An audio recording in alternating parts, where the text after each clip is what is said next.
Chapter 1. I am a flaming megalosaurus, a Kagudel. Human name, Jilin. According to my father, I am 5 years old this year. In human time, it is about 200 years old. In the 40th year of my birth, my parents helped me choose the place where I live now. This place is a few thousand meters below a volcano. I like it very much. It is red everywhere, which suits me very well. The temperature here can make me feel warm, and I can sleep comfortably here. There's also a red river below my cave. When I am bored, I can take a bath there. It is very good. Above the cave and on the surface of the volcano, there are many red creatures like me. They are very weak. Most of them do not come close to my cave. But there is a small humanoid monster with wings who calls himself the Flaming Demon Bat-Tel. One day, Bat-Tel came to my cave. I was very happy because since my parents left in the 50th year of my birth, I have rarely seen living creatures. My parents said that every megalosaurus has to grow up alone. One day, I will go to the Dragon Island to meet them. Bat-Tel said that he was originally the lord of the Gerda volcano, but he had never seen a creature as powerful and beautiful as me. He said that he would like to serve me as his lord and would do anything for me, but he hoped that I would shelter them. I refused because I did not understand what he said at all. I did not need these weak creatures to do anything for me. Until Bat-Tel said that he could build a castle for me in this underground cave. I heard from my father that the castle, the building where the human royal family lived, gathered the wisdom and skills of generations of human craftsmen, was the pinnacle of human architecture, grand, majestic, and beautiful. I agreed that Bat-Tel could ask for my help when he needed it. Hordes of red creatures came in and out of my cave. The cave also changed day by day. They were all my subordinates, that Bat-Tel said, and I understood that they were all my friends. My father said that the dragons were the most powerful race, and my mother said that other races should not be despised because they were weak. I felt that my mother's words made sense. Otherwise, wouldn't the dragon race be too lonely? During these years, I would occasionally fly into the sky and pass by human countries. I liked the feeling of the wind lifting me up. Every cloud would disperse as I passed by. Sometimes I flew lower to see the creatures on the ground. The wind that I created would occasionally blow away the fragile buildings of the humans. Those buildings were too fragile and unsuitable for living creatures to live in, so I helped them tear them down. It was no effort at all, just a slight change in the route of the ride. Sometimes I would inadvertently bring 1 or 2 people along with me, and they would be able to ride my wind and fly for a short period of time. Even I had to say that he was really lucky. As a human, it was rare to experience the joy of flying. Over time, humans began to call me the Red Calamity. I was amazed by the creativity of humans. What a cool title. After a long time, my castle was completed. Bat-Tel and the others named it the Red Dragon Palace. Even though I felt that the palace was too big, I allowed Bat-Tel and the others to live in the Red Dragon Palace. "Thank you, my kind lord," Bat-Tel said gratefully. "It's nothing. You are the ones who built it. Just leave the bottom floor to me," I said to Bat-Tel as I lay on the huge stone bed. It was strange. Bat-Tel was smaller than one of my knuckles, but he was the strongest among the creatures. The one called the Lava Giant looked even stronger. "Understood. We won't let anyone disturb you, Lord," Bat-Tel said. I didn't know what Bat-Tel was thinking to say that. Perhaps it was because Bat-Tel's brain was the most complicated of all the creatures, so he was regarded as their leader. I believe you. You may leave." I was too lazy to guess his thoughts, so I ended the conversation. Dozens of years after the Red Dragon Palace was built, and I was called the Red Calamity, small groups of humans came to Mount Gerda. I didn't know what they were here for. Some of them died in the volcano outside before they even reached the Red Dragon Palace. If it weren't for the gems, gold coins, and weapons on them, I would have thought that they were here to commit suicide. I was too lazy to care about them. Mother said that we should respect life, but when they didn't cherish their own lives, we didn't need to respect them. Even the kindest and most merciful of the human gods, Mother Earth, wouldn't care about those who sought death. However, my father also said that there was no lack of experts among the humans. In one summer, a team of 40 humans came. According to Bat-Tel, they were really strong. There were 20 dragon knights, and a mage sat behind each of them. Each of the knights cooperated well with the small flying lizards they were riding on. The lizards could buff the knights, making them stronger, allowing them to cast magic. They worked together and looked like a whole. Bat-Tel and the others couldn't compare at all. Perhaps one knight couldn't defeat Bat-Tel, but when 10 knights and 10 mages worked together, Bat-Tel couldn't do anything to them. In the end, they got rid of all the obstacles. Although they were all injured, they all stood in front of me. I lay on the bed and opened my right eye that was facing them. The golden light illuminated the faces of the 40 people and also the lowest level of the Red Dragon Palace. This red world was dyed with a layer of gold. My golden eyes were the only part of me that looked like my mother. "My lord, I am very sorry," Bat-Tel said as he knelt before me. However, he was too small and too close to me. Even if I looked at the lowest level, I wouldn't be able to see him. If I didn't move my head, however, I didn't want to move, so I ignored him and looked at the humans quietly. Not long after, a knight in white armor walked out of the group and bowed to me. "Great holy Megalosaurus, I am the leader of the Dragon Knights from the Divine Dragon Empire, 'tis Lauren. First of all, I apologize for rudely trespassing on your home," 'tis said respectfully. The moment 'tis saw Jilin, he knew that he was the legendary holy Megalosaurus. He definitely couldn't fight with him. Otherwise, the few of them wouldn't even be enough to fill the gaps between the dragon's teeth. As for the Empire's mission to suppress the Red Calamity, they had to plan for the long term. At the very least, they had to unite the legend rank experts of various countries to have any hope. "Humans, I see in you unity, manners, and friendship. Compared to ordinary people, I see in you the qualities of heroes. I am willing to give you a chance, as long as you leave behind your gold coins and gemstones." "Then, you can leave," I said. For some reason, I always like to leave treasures like gold coins and gemstones in my bedroom. "Thank you for your tolerance," 'tis said. They put down their treasures and gold coins and prepared to leave. "Wait a minute, you seem to have more on you." I looked at Tiz with my right eye. Tiz immediately tensed up. "Great holy Megalosaurus, those aren't my possessions. They are the secret treasures of our divine dragon empire. As an imperial knight, I can't give them to you," Tiz said. Heavens, I couldn't be bothered to talk to him. Normally, I didn't even care about Bat-Tel. I raised my finger and pierced his stomach with the tip of my finger. The tip of my finger came out from his back. "Killing you with my own hands is my respect for human heroes." Tiz was hanging on Chi Lin's index finger, if it was a human hand. He coughed up blood and pieces of his organs. It was too fast. He couldn't react at all. He didn't even feel the pain of being pierced. He was about to lose consciousness due to excessive blood loss. "Captain," his team member shouted. "Let's go. We'll risk our lives to save Captain," someone said. "No, you idiots. Don't come over. Run. Run." Tiz roared. Tiz took out a cloth bag and threw it at his brother. "Bring back the Knight's Key. For the Divine Dragon Empire. For the glory of the Knights," Tiz said. He didn't have the strength to shout anymore. However, his comrades heard him. They repeated their captain's words and roared.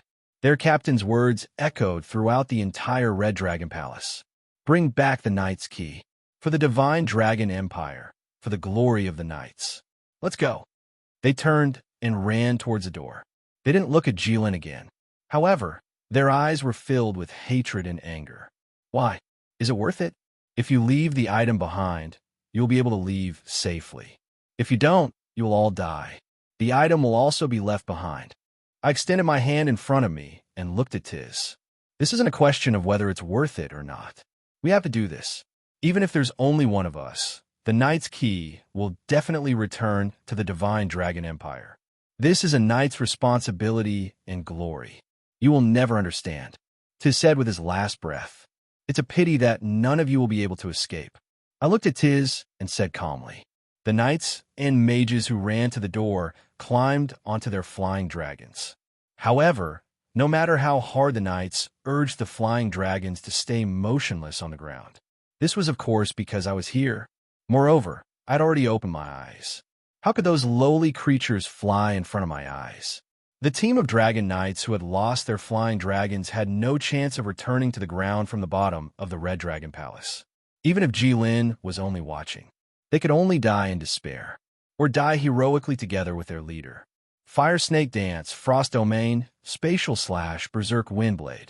The mages released rank 7 and 8 spells one after another and landed on Jilin's body. Without the support of the dragon, the knights couldn't use magic. They could only raise their swords and roar as they charged towards Jilin. I looked at them charging towards me without fear and releasing magic to attack me. I knew how brave they were, even if they couldn't hurt me at all. Humans, I commend your courage. Let me use my dragon's breath to purify your souls and express my respect. May the dragon god bless your souls. I flicked his into their team and released the strongest magic that every dragon knew, Dragon's Breath. After the dragon's breath, the nearby ground and walls became transparent and colorful. It looked incomparably hard. That was the crystallization caused by the extremely high temperature. On the beautiful ground, there was nothing but a metal cube emitting an intense white light. It was all vaporized by the high temperature. The remaining one must be the knight's key. I sat on the roof of my room. It was a special place for my many treasures. I returned to my bed and closed my eyes. Although the knight's key's light was intense and illuminated my entire room, it didn't affect me because my eyes were also very bright. Will I never understand? Maybe. Chapter 2. After the incident with the dragon knights from the kingdom of the sacred dragon, it had been a long time since humans came to the Red Dragon Palace. Ever since I discovered that the dragon's breath could turn the ground and walls into rainbow-colored transparent stones, I decided to turn the entire lowest level of the Red Dragon Palace into this. My entire bedroom became rainbow-colored and transparent. The lava below glowed red, while the knight's key above shone with a holy white light. The two lights reflected each other in the air and were reflected by the glass. The scenery was dazzling and enchanting. I was satisfied with the results of my labor. Even I felt that it was dazzling and sparkling. There was no need to mention Barter and the others. Seeing this scene, they were so excited that they couldn't control themselves. They were full of admiration. With my permission, they named my bedroom the Chaos Temple. I originally thought that the Rainbow Temple would be better, or the Rainbow Glaze Temple would be fine too. Either would be more appropriate. But Bat-Tel convinced me. He said that this scene was like the ancient times of chaos. The lights of heaven and hell reflected each other and collided fiercely in the colorful world. There was also the holy Megalosaurus soaring in the sky. Everything was so chaotic and beautiful. So he named it the Chaos Temple. I thought it was great. This description suited Bat-Tel's human brain very well. Pretentious. Just like that, after my bedroom was renovated, everything was peaceful. I lay on the lava and slept. Every time I slept, every time I woke up, I could clearly feel that I had become stronger. I felt that it was not too far away from the day my father said I would go to the Dragon Island. I missed them very much. But there was a good human saying that 9 out of 10 things didn't go your way in life. If it was a dragon life, it might have been more. I wanted to stay in the Primal Chaos Temple with Barter and the others. I wanted to stay quietly with them until I could go to the Dragon Island on my own. But then that woman appeared and ruined everything. Her name was Aisha. She appeared in front of me so suddenly that Bat-Tel and the others didn't notice. Even I didn't know how she passed through the upper level of the Red Dragon Palace and appeared in front of me. I was very curious, so I didn't kill her immediately. I just looked at him quietly. Aisha was stunned by the scene in front of her. A huge red, sacred Megalosaurus was staring at her with its golden erector. Its golden light overshadowed the white light of the magma and the knight's key. Aisha was bathed in golden light, but the light in the temple could shine on Jilin. In Aisha's eyes, Jilin was covered in red scales. His lower body reflected the red light of the magma, and his upper body reflected the holy light of the knights. There was also a small, but not negligible 7-colored light. He looked like the dragon god in the ancient legends, which was the symbol of natural disasters. So beautiful, so powerful, so ferocious, Aisha was a witch. She was beautiful, sexy, and intelligent. In this human society where the Church of Light was the mainstream religion, the profession of which was definitely hated by everyone. But Aisha used a high-profile black witch robe to stir up trouble in this world. She was very ostentatious, but she never failed. Everyone who heard of her wouldn't say that she was a good person. The best portrayal of her was that she would do anything to achieve her goal. But even the Church of Light wouldn't deny that she was a great witch, because her bounty had always been much higher than other witches. She came to the Red Dragon Palace this time for the ultimate spell of witch that she had always been pursuing, to obtain the power of darkness. If she could achieve her goal, she might be able to subvert the Church of Light. But the witches' cultivation method was the most bizarre. They learned knowledge, collected materials, and sacrificed the materials to the god of darkness to obtain power. Outsiders called it a deal with the devil. The spell that Aisha learned this time required mostly unheard of materials.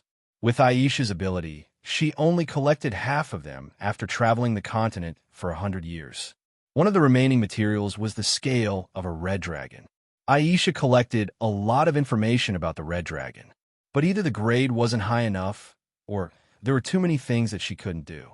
Until she heard about the red calamity, so she came. After she came, she calmed down and regretted it. Greetings, esteemed Megalosaurus. I took the liberty to visit. Please forgive my rudeness, Aisha said. She didn't have the confidence to escape.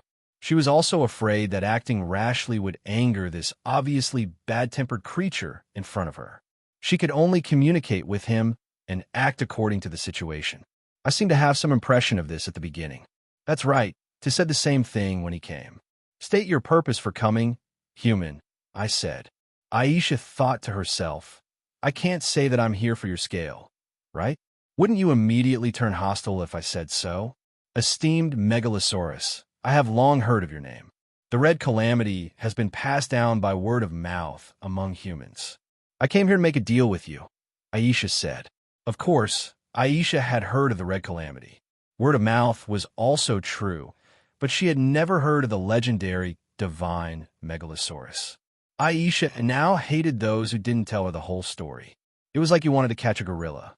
You were fully prepared. You bought a sturdy net and a tranquilizer gun. You felt that everything was foolproof. All that was missing was a gorilla. Coincidentally, someone told you that there was a gorilla on a dangerous island. Then, you paid a high price and directly crossed the island's dangers.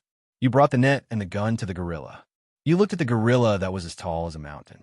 Apart from thinking about how to survive, you were definitely thinking about how to kill the person who told you about the gorilla. What can a weak human like you have to trade with me? I said. For 'tis sake, I said a few more words with him. The only thing I could trade with you is my information. I believe that you will be interested. In the Simi Empire, there was a famous princess named Staya. She was a rare beauty and the next saintess of the Church of Light. Her benevolence spread throughout the empire and the church. There were countless treasures in her palace, Aisha said. From what Aisha knew, Megalosaurus were very interested in human princesses and treasures. Looking at the dazzling temple and the various gold coins and gems piled in the corner, Aisha felt that this rumor might be true. Human, I think you are insulting me. I raised my finger. Aisha's hair stood on end. She thought to herself, I was tricked by rumors again. No, you are wrong about me. I just want to tell you a way for treasures to come to you by themselves. Then, I guarantee that you can lie down and sleep on the gold coins and gems. Aisha made a final struggle. Since you're not interested in human princess, you should be interested in treasures, right? Your wisdom saved your life, human. I was tempted. Since there were very few humans who came to the Red Dragon Palace to commit suicide. This caused my treasures to grow very slowly. Also, sleeping on gold coins was a very tempting suggestion. As long as you bring Staya here and imprison her, I guarantee that there will be endless warriors and heroes sent by the Empire. At that time, your treasures will also increase, Aisha said. I hesitated for a moment, feeling that this plot was familiar. The dragons in the stories that my father told me were all killed because of this. And the people who killed them were the heroes of heroes, the brave ones. Did they steal the princess because they wanted to collect treasures? Although this was a way to save effort. Otherwise, wouldn't it be embarrassing for the dragon race if they went around plundering? I felt that I could understand the feelings of the seniors of the dragon race. But this wasn't the main point. The main point was that as long as I caught the princess, I would be able to see a human who could defeat the megalosaurus, the brave ones. Just like what my father said, most humans were not worth mentioning, but there were a few who could shock us dragons. Tis was like that. He wasn't strong, but he had touched me. Then, what about the brave one at the peak of the human race? I was very curious what kind of person he would be, and I looked forward to meeting him. What do you think? Aisha saw that Red didn't speak for a long time, so she asked, Not a bad idea. I'll take it. You could die now. I raised my hand and said. This human seemed to have finished what she wanted to say. Letting her finish what she wanted to say before she paid the price for trespassing into my house was my respect for her intelligence. In an instant, Aisha's chest was pierced through. I retracted my index finger, and she fell to the ground. I wanted to burn her into gas to clean the ground, but she stood up. I was really curious. This was the first human who could survive my attack. She floated on the ground, and black smoke came out of her body. A witch? Mother said that witches were followers of the god of darkness, and the god of darkness was a god that even the dragon god found strange and difficult to deal with. It was strange, but I still had the confidence to kill the human in front of me, whether she had the protection of the god of darkness or not. Just as Jilin was about to attack again, Aisha quickly said, "Wait a minute." I stopped. I said that for her intelligence, I was willing to let her finish what she wanted to say before she died. You can't catch style like this, because her country will resist. If you display overwhelming power, kill her people, and destroy her country, then she will not be able to do anything. Then you won't get a living princess. Every royal family has the self-awareness to die for their country, Aisha said hastily. She understood that there was no chance for her to struggle. Her body was huge, but she was as agile as any creature. She couldn't escape. Even the renowned witch Aisha could not resurrect an unlimited number of times. If she wanted to live, she had to show her value. What you said makes sense. Then, do you know what to do? I thought for a while and asked. His mother was right. There was value in listening to intelligent humans. I can turn you into a human temporarily, Aisha said. You should die, I said. Would you turn a human into an ant? Chapter 3. After a fierce struggle in my mind, I accepted Aisha's suggestion. Because of my father, I was very curious about this race that was able to dominate the continent, even though their strength wasn't outstanding. In this world, humans occupied the majority of the land, lived in the center of the world, and occupied most of the resources. They squeezed the living space of other races into the corners of the world, struggling at death's door. I already knew that there were many races in this world that were stronger than humans. For humans, they were naturally gifted, such as the dwarves, the beastmen, the elves, and so on. I decided to understand this race that wasn't strong but still dominated the continent. This race that knew they were going to die but still raised their swords and roared as they charged at me. Now, this was an opportunity. What could be more efficient and interesting than turning into a human to understand humans? Aisha didn't know what Jilin was thinking. She only thought that Jilin agreed to her suggestion because it would be easier to collect treasures. But that didn't matter. What mattered was that she survived. Although Aisha briefly described the plan, it didn't mean it would be simple. The problem was the first step, how to turn the holy megalosaurus into a human form. Although witches had the habit of turning humans into frogs and other animals, it was not easy to turn a megalosaurus into a human. It was a painful price to pay, even for someone like Arisa, who stood at the pinnacle of the witches. If Aisha hadn't collected more than 100 years of materials to learn the ultimate curse, then she wouldn't have been able to complete the great ritual of turning Jilin into a human. Aisha thought to herself, I came here from thousands of miles away and even died once just to collect the red dragon scales. In the end, not only did I not get the scales, I also lost dozens of items. I really suffered a double loss. Aisha took out the dark scripture. Referring to the dark scripture, she drew a huge magic circle on the ground. Many precious materials were placed in different positions of the magic circle. Jilin entered the magic circle, and Aisha chanted an indescribable ancient spell. The magic circle began to emit a dark purple light. It became brighter and brighter, until it became a huge dark purple pillar of light that shot straight into the sky. The light beam pierced through the Red Dragon Palace's barrier and shone through the ground. Even the human cities far away could see it. After a long time, the light of the magic circle gradually weakened until it finally dissipated.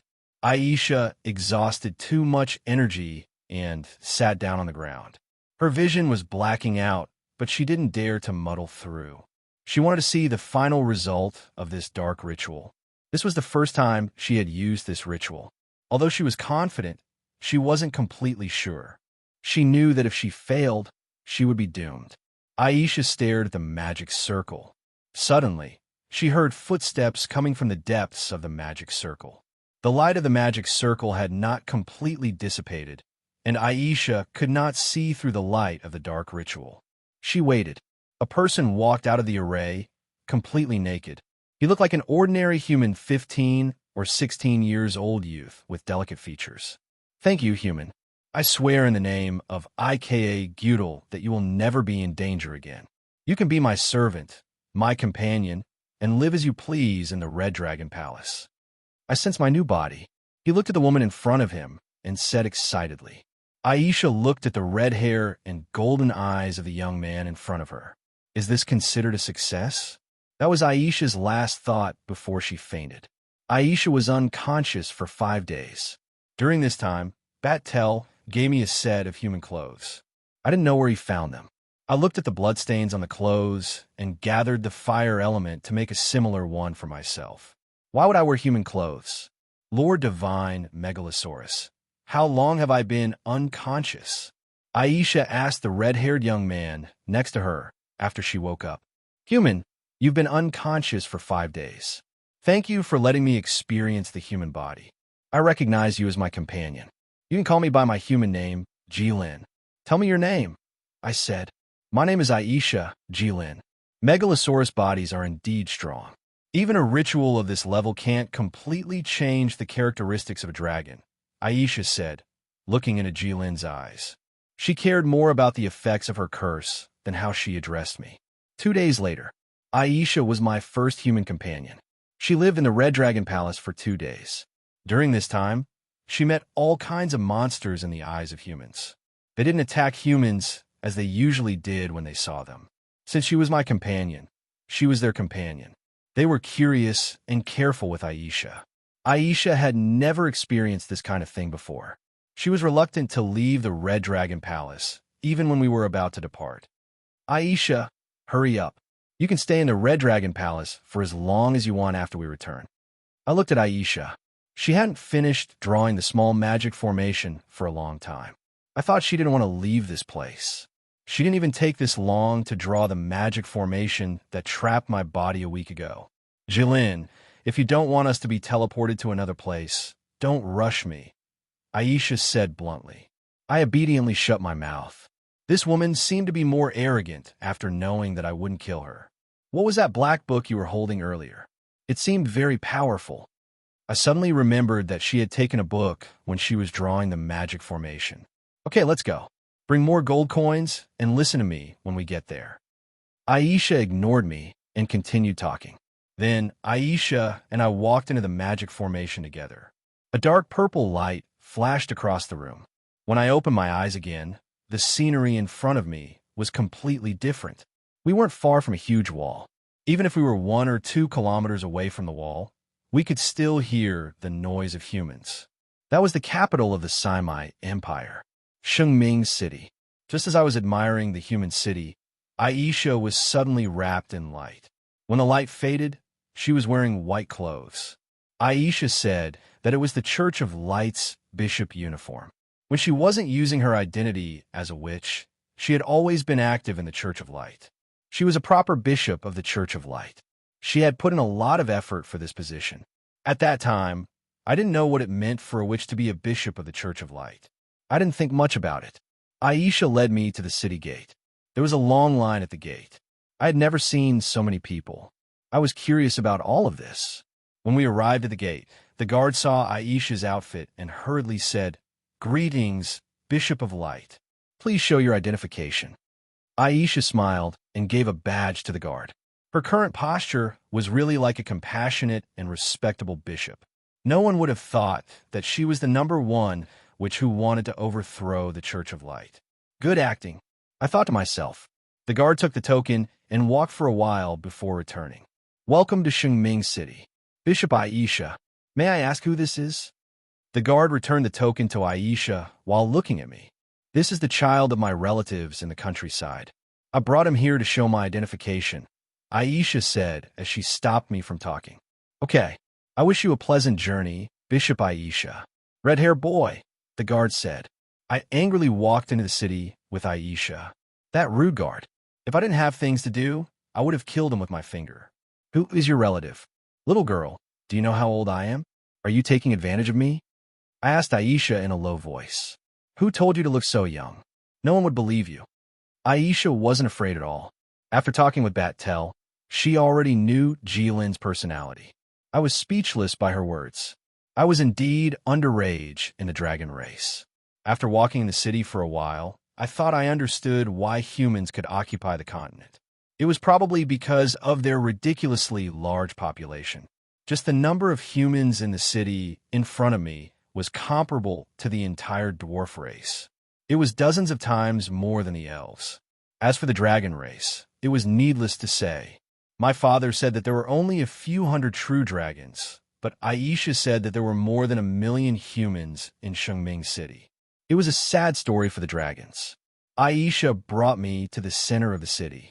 Everything I saw and heard along the way was beyond my imagination. 1,000,000 people living in a city in an orderly manner. In this world, besides humans, only the dwarves could do this. There were also many beastmen. However, once the number of beastmen in a tribe reached 10,000, they would start killing each other. Because they didn't have enough food, they didn't farm like humans. At the same time, they believed in the law of the jungle. Those who were eliminated were the weak, and those who were left were the strong warriors. However, humans didn't think this way. Perhaps some people thought this way, but human society didn't allow them to do so. Humans had beliefs and laws. They advocated eliminating the strong and helping the weak, respecting the old and loving the young. There was a huge difference in their thinking. That was what I thought. In the center of the city was a church. It was the largest church in the Simai Empire, the Church of Light. It was the holy place in every Church of Light's heart. Of course, that didn't include Aisha. Aisha brought me to make an identification card, and I received a card. My name was written on it, and there was also a picture of me engraved on it. Then Aisha brought me away. If it wasn't necessary, she wouldn't want to stay here any longer. She had walked by the water for so many years without getting her shoes wet. Besides her intelligence, she was also extremely careful. We found a place to stay. The humans called it a hotel. "Listen, Staya will participate in the ceremony to become the saintess in a month. The palace is in the east of the city, and the church is in the center of the city. This journey will consume a lot of manpower. We will wait for them to finish their preparations, and Staya hasn't come out of the palace yet. At this time, there will be the least number of people in the palace. We will teleport in front of Staya. You will transform into your original form and catch her. Then, we will lift the roof of the palace and fly away with the princess in front of everyone. We will give the Church of Light a big slap in the face." Ha! Aisha told me her evil plan. Chapter 4. Aisha and I had been in Shengming City for almost a month. During this time, I had seen a lot. Human food was delicious. Although I didn't need to eat, I still thought so. Humans were very loyal to their desires. They tried their best to improve their quality of life. Before coming to the human city, I couldn't imagine that one kind of fish could be eaten in dozens of different ways. Each way had a different taste, and each way was delicious. However, it wasn't just fish that were persecuted by humans. Humans had crazy appetites. They ate everything. They wanted to eat everything. I heard that humans thought that the best ingredients were dragon liver and phoenix marrow. These disgusting, ugly, crazy humans. The humans here killed other creatures to satisfy their appetite. They didn't think that the food in front of them was also life. They sacrificed their own lives so that humans could survive. Humans didn't have a grateful heart. They didn't respect other life. Humans thought that everything was born to support them. Arrogant humans. Maybe it was because they had been the mainstream of the continent for too long that caused humans to be blindly arrogant. They thought they were the best. They looked down on other races. They thought that dwarves were a bunch of idiots. Only blacksmithing was worth praising. They thought that beastmen were a bunch of wild beasts. They weren't even considered barbarians. They thought that the blood race was a group of low-level creatures that hadn't fully evolved. They were parasites that couldn't survive without humans. They thought that they were the best of the world. They had no respect for other races. As a dragon, I couldn't understand this arrogance of humans. If it was really like what humans said, everything was born to support humans, then why did the heavens support you? I didn't know. But I knew that the pigs, cows, sheep, and other creatures raised by humans rarely had good endings. I spent most of my time in this hotel. Because Aisha said that my golden eyes were too eye-catching, I could only wear a veil and walk on the streets occasionally. I wanted to see human society. A month was too short for me. However, living in a human city for a month was different. I felt that it was very long. I came into contact with many new things. I understood humans better. So it was time for the Saint to take over. Our plan started today. On this day that the weather was too good, Shengming City welcomed the day of everyone's attention. The sunlight made the white Shengming City even more dazzling. It was as if the God of Light was watching them. The road of the Divine King between the palace and the Great Church of Light was specially filled with soldiers today to clear the road. Although it wasn't that it didn't bring any trouble to the people's lives, the people didn't complain at all. This was because they had gathered on both sides of the road, squeezing together and releasing great enthusiasm. Most of the people who had good seats at the front had reserved them 1 or 2 nights in advance. The night was cold and frosty, so it was very tiring, just to be able to have a better look at this once-in-a-century event. The short lifespan of humans was less than 100 years, which made them particularly enthusiastic about things that were said to be hard to come by in 100 years.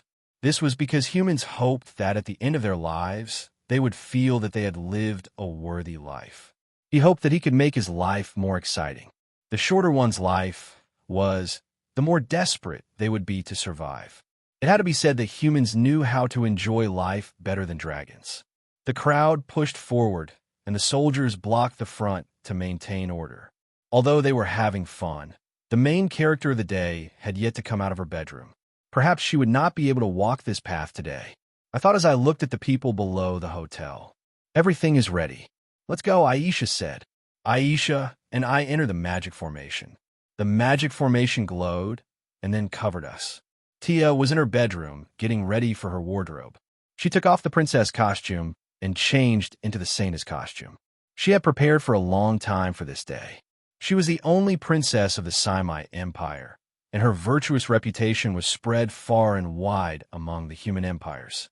Even so, the path to becoming a saintess wasn't easy. She had put in a lot of effort for this, and won against many of her opponents. Today's arrival proved that her efforts were not in vain. Your Highness, you are so dazzling today. I think even your wedding day couldn't compare, the princess personal maid said. Aunt Mecca, don't joke around. Who can marry the saintess of a light? Ordinary princes can't, Staya said with a smile. Mecca was Staya's mother, the queen of the Saimai Empire, who had been brought over when she married into the royal family. She had grown up with the queen, and they were like sisters. After Staya was born, she had personally taken care of her. To Staya, Mecca was like a mother. My daughter, I am very happy to see you like this, but my heart also hurts. The saintess of the light has a high position, but it is a heavy responsibility. Her burden is no less than my position as the king. That shouldn't be my lovely daughter's burden, the king said. He knew that saying this wouldn't change anything, but he couldn't help but nag. Looking at his daughter who was about to leave the house to work, all fathers were the same.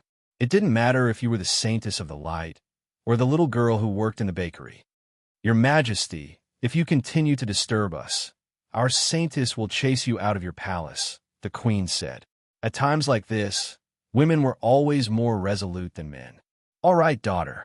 You know that I support you and believe in you. The king raised his hand and said helplessly, Father, this is my choice, my wish. You don't have to worry. I want to become the saintess and show the way for all the light believers. Let more people believe in the light. I want to achieve the beautiful world described in the Holy Book of Light. Staya placed her hand on the Holy Book of Light, as if she was making an oath to the king. The Church of Light had two divine weapons, the scepter and the Holy Book. The scepter was controlled by the Pope. The Holy Book was controlled by the Saintess. The two had the same status. The ceremony later was that Staya would hold the Holy Book in her hand and walk into the church under everyone's gaze. She would announce the ownership of the Saintess to the world. Oh, I am so touched. My daughter, if you have any difficulties in the future, just come to me. It's not far away. You don't have to be too polite to the Pope. If you're bullied, I will ask your brother to lead the army and tear down the church. The Empire will always be behind you, the king said emotionally with tears in his eyes. Father, Staya said angrily. We can understand the feelings of an old father who is sending his daughter away, but slandering the Pope in front of the future saintess and saying that he will tear down the church. Even if you are the king and have a good relationship with the Pope since you were young, isn't this a bit too much? The queen said. The king felt wronged and stopped talking. Everything was ready. Staya walked towards the church with the Holy Book in her hands, accompanied by her father, the queen, and Aunt Mecca. Just as the group walked to the hall at the entrance of the palace, a purple light appeared on the ground between Staya and the palace gate. Protect the Empire. The knight captain roared. He reacted quickly and led the guards to stand in front of the royal, forming a human wall. The king did not panic too much. First, he had been in a high position for a long time, so he was able to remain calm in the face of danger.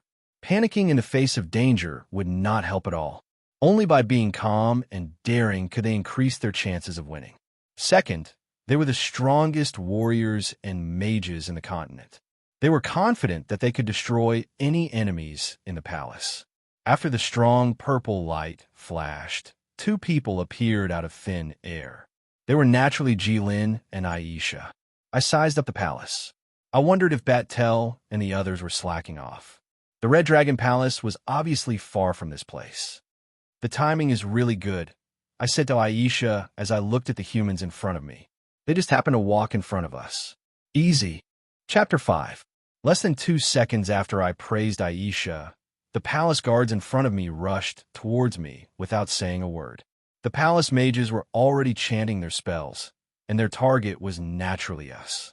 The rumored princess also raised the Holy Book of Light, and holy light illuminated the entire hall. There was no conversation, no greetings, and none of the classic scenes in the stories my father told me. In those stories, when someone suddenly appeared in front of an important person like the king, his subordinates would always ask a question or two, such as, "Who are you? Why did you suddenly appear? What do you want?" Or something like, "Back off quickly, or I'll kill you without mercy." This was great. They didn't say anything and just started fighting. The introductions I secretly practiced for the past few days were useless.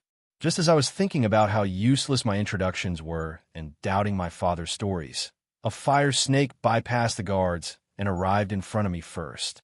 This was the standard fighting style of humans. No matter what it was, they would test the waters with magic first. The huge fire snake pounced towards me, opening its mouth that was 3 times larger than my current height, as if it wanted to swallow me whole. Unfortunately, it was a fire snake. The fire snake seemed to have hit a black hole 2 meters in front of me. The fire snake that was 2 meters in front of me disappeared without a sound. When I was in my human body and didn't activate my golden eyes, my absolute control over the fire element was limited to a 2-meter radius around me. After living in a human city for a month, I understood how special this red-haired, golden-eyed creature was. Thus, I began to study this human body. I discovered that as long as I controlled the dragon's energy under Aisha's spell, I could completely eliminate the dragon's characteristics and turn them into black hair and black eyes. For this reason, I suppressed the dragon's energy by more than 1,000 times. If I used all my energy, as long as I wanted, no one would be able to use fire magic in my field of vision. No matter who it was, they would have to admit that it was shocking that a 7th-rank fire snake's dance could disappear without a sound. However, the guards didn't waver in the slightest. They still resolutely rushed in front of me, disregarding life and death. Although they were advancing resolutely, their formation wasn't messed up at all. The soldier at the front raised a huge shield and slammed it towards my face. On both sides of him, there were 2 soldiers holding swords and stabbing towards me. It was a good tactic. The 2 attackers on the left and right formed a triangle formation. The huge shield in front could block the enemy's line of sight and block most of the enemy's attack routes. It was obvious that they were well-trained, and their cooperation was perfect. I praised in my heart. I clenched my right hand into a fist and casually threw a punch at the giant shield. With a loud bang, the giant shield and the guard behind him were sent flying. The swordsman on the left was also knocked over. The giant shield-bearer coughed up a large mouthful of blood. It looked like he had no strength left to stand. Even if I weaken my power by 1,000 times, I'm still an overwhelming existence to humans. The fact that he didn't die immediately meant that I was controlling my power very well. The swordsman at the side seized the opportunity to close in on me the moment I punched out. His timing was perfect, but it was still useless. The dragon race's body was huge, but in the eyes of humans, they were not clumsy. The reason was that the dragon race's reaction speed and agility were dozens of times faster than humans. I easily dodged his sword. I spun my body and kicked out my right leg. The swordsman was split into 2 at the waist. His internal organs and blood formed a perfect fan shape, splattering onto the silver-white stone ground. Additional magic, power of the war god. The head knight roared. He roared as he jumped towards me with great force. He raised his sword and slashed at me. His body flashed in the air. Gold, yellow cyan. Power of the war god, protection of the earth god, blessing of the wind. It was obvious that the mage thought that an additional magic was not enough to defeat me. Wise decision. The head knight's speed and strength increased greatly. The long sword whistled as it fell. Kill! The head knight roared, his eyes fixed on me. His sword trajectory was very straight, so it was easy to predict. I reached out and grabbed his sword. He obviously didn't think that his attack would be blocked by someone's bare hands, and that someone would be able to grab his sword barehanded. He was shocked by the strength of the person in front of him, but he didn't retreat. Behind him was the Simi Empire. Alarm! The head knight roared as he tried to snatch his sword back. After this short exchange, he understood that this person wasn't someone that the soldiers here could deal with. He needed more people. Even if there would be rivers of blood, he would protect the empire at all costs. The alarm immediately sounded, echoing throughout Shengming City. It startled all the pigeons in Shengming City. The palace is under attack. Quick, follow. The soldiers on the street shouted after hearing the alarm. The people didn't crowd together anymore. They all rushed to leave. The soldiers rushed desperately towards the palace. Priests and bishops from the Church of Light also rushed over.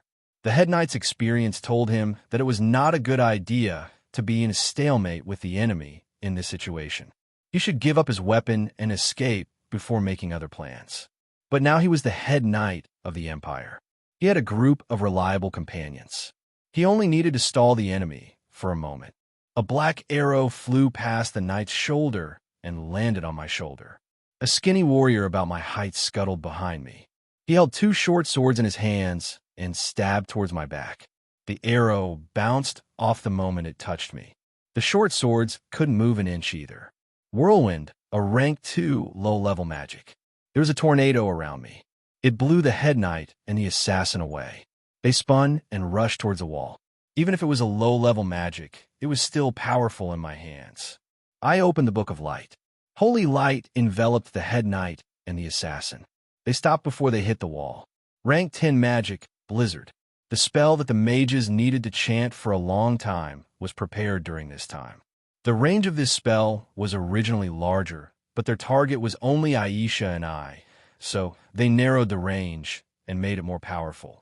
After all, it was a rank 10 magic. I couldn't dodge it and was trapped in place. Rank 10 magic, heaven's punishment. One of the mages was chanting a lightning magic spell. Bolts of lightning flashed out of his magic staff and landed on my body, causing sparks to fly. I put my hands in front of me. With my current body, it was a bit difficult to resist a rank 10 magic. Forbidden spell, Space Slash. It was the strongest single-target forbidden spell that required 5 mages to chant together. Even a dragon's body wouldn't be unharmed. I closed my eyes. When I opened them again, a golden light flashed and my hair turned from black to red. Heaven's punishment and blizzard dissipated in an instant. I reached out and crushed the Space Slash. The 7 mages fainted from the magic backlash. My palm was a mess of flesh and blood. I looked at my hand and was stunned. This was the first time I was injured since I was born. Humans didn't have scales. Their defense couldn't be compared to a dragon's body. Humans could actually hurt me. Good. To reward you, I am willing to be your enemy. Aisha, where did you find such a strong warrior? What are you doing today? Staya suddenly said, I didn't expect you to recognize me. Aisha took off her disguise and changed into her witch costume. You are the only one who can use spatial magic to teleport directly to the palace. After all, this isn't a barren mountain without a protective spell. Staya said, Warrior, what did Aisha promise you? To let you break into the palace with her. I promise in the name of the Saintess that as long as you leave, I will let bygones be bygones. Staya looked at me and said, she was saying those classic lines now. But I was in the mood to play along with her introduction. My father and mother said that if a dragon bleeds, it must pay with its life. The soldiers outside the palace and the people from the Church of Light rushed to the entrance of the palace. Just like what Staya said, Aisha's identity was obvious. To those who broke into the palace, identity wasn't important. It was a death sentence. She said those words to stall for time. It was obvious that she succeeded. The king walked forward. He had already changed into a silver armor. State your intentions. The king said in a low voice. We didn't plan to communicate with you. I walked straight on. The power of the empire. It is stupid to be the enemy of the king in the palace. The king raised his sword. The entire palace seemed to be responding to the king. The silver palace shone brightly. A huge magic circle covered the entire palace. The king now had the power of the empire. He was fearless. Every citizen of the Saimai Empire in the palace was strengthened by the power of the king. All kinds of magic were released. Although they were strengthened, dragons had magic resistance. Magic below the 9th rank was useless. The mages who could release magic above the 10th rank were lying on the ground, receiving treatment from the priests. The soldiers rushed forward. They were as fierce as the people who wanted to watch the ceremony. Although their desire to protect the empire was not inferior to the Knight Commander, their cooperation was far inferior. Plus, I used all my strength. I took a step forward and appeared in front of a soldier. I punched him in the stomach. He flew back at an extremely fast speed, like a cannonball. I blasted a path through the crowd. Everywhere I passed, bones were broken. There was a whistling sound behind me. A heavy sword was moved aside. I grabbed the wrist of the person who was holding the sword and tore it off along with his arm. I used my heavy sword to cut through the crowd, creating a storm of blood. The blood dyed the heavy sword and the silver-white palace red. Suppress. The king saw that the soldiers were heavily injured. He held the sword with both hands and knocked on the ground. A huge shadow appeared in the palace. It shrank rapidly. Finally, it covered Jilin's body. Now, Jilin's body was several times the weight of the palace. If it was a normal person, they would have been crushed into a pile of minced meat. Jilin roared to the sky, revealing the true god of the dragon race. He broke through the power that was suppressing him and broke through the palace. The dragon's roar drowned out the alarm in the palace. He raised his wings to the sky. With a swipe of the dragon's claws, a palace collapsed. With a sweep of its tail, it brought about a hurricane that destroyed countless shops and residences. No matter how strong a person's will was, they couldn't control themselves. They were so shocked that they didn't know what to do. Year 165 of the Light Calendar. The red calamity descended on the sacred city. It should have been a day filled with holy light. But the holy light was covered by red. Blood dyed the silver palace red. Light calendar. Chapter 6. The dragon came from the clouds, and the tiger came from the wind. With the appearance of the megalosaurus, the weather naturally changed drastically. The enormous energy of the dragon race greatly interfered with the environment. The huge fire element instantly caused the surrounding elements to become chaotic. The sky was covered with blood-red clouds that seemed to be as heavy as lead. Red lightning flashed in the clouds from time to time. As Jilin flapped its wings, a hurricane blew in Shengming City. It was a scene of doomsday. The red clouds became heavier and heavier, pressing closer and closer to the ground. The red clouds pressed down on the city, threatening to destroy it. No one knew if the armor would shine and the golden scales would spread. The red clouds pressed down on the city, pressing down on everyone's heart. However, it was not only the heavy blood clouds that were pressing down on everyone's heart, but also the megalosaurus in front of them. Head Knight organized the lower-level soldiers to evacuate the people. Let the people leave the city first. Quickly. At this juncture, the king was the first to calm down and make a prompt decision. Yes, sir. I will go and return as soon as possible. I have never fought with a megalosaurus before. Your Majesty, you must wait for me. The head knight immediately accepted the order and turned to leave. He did not say anything about protecting the king and dying with him. Whether the empire could survive or not was another matter. The most important thing now was to protect the safety of the people. After ensuring the safety of the people, it did not matter if the head knight wanted to endure the humiliation for the sake of the future, or if he wanted to be loyal and die for the country. He could do whatever he wanted. Warriors, prepare for battle. The survival of the empire depends on today. The Sami Empire has stood on the continent for more than 100 years. The country is prosperous and the people are peaceful.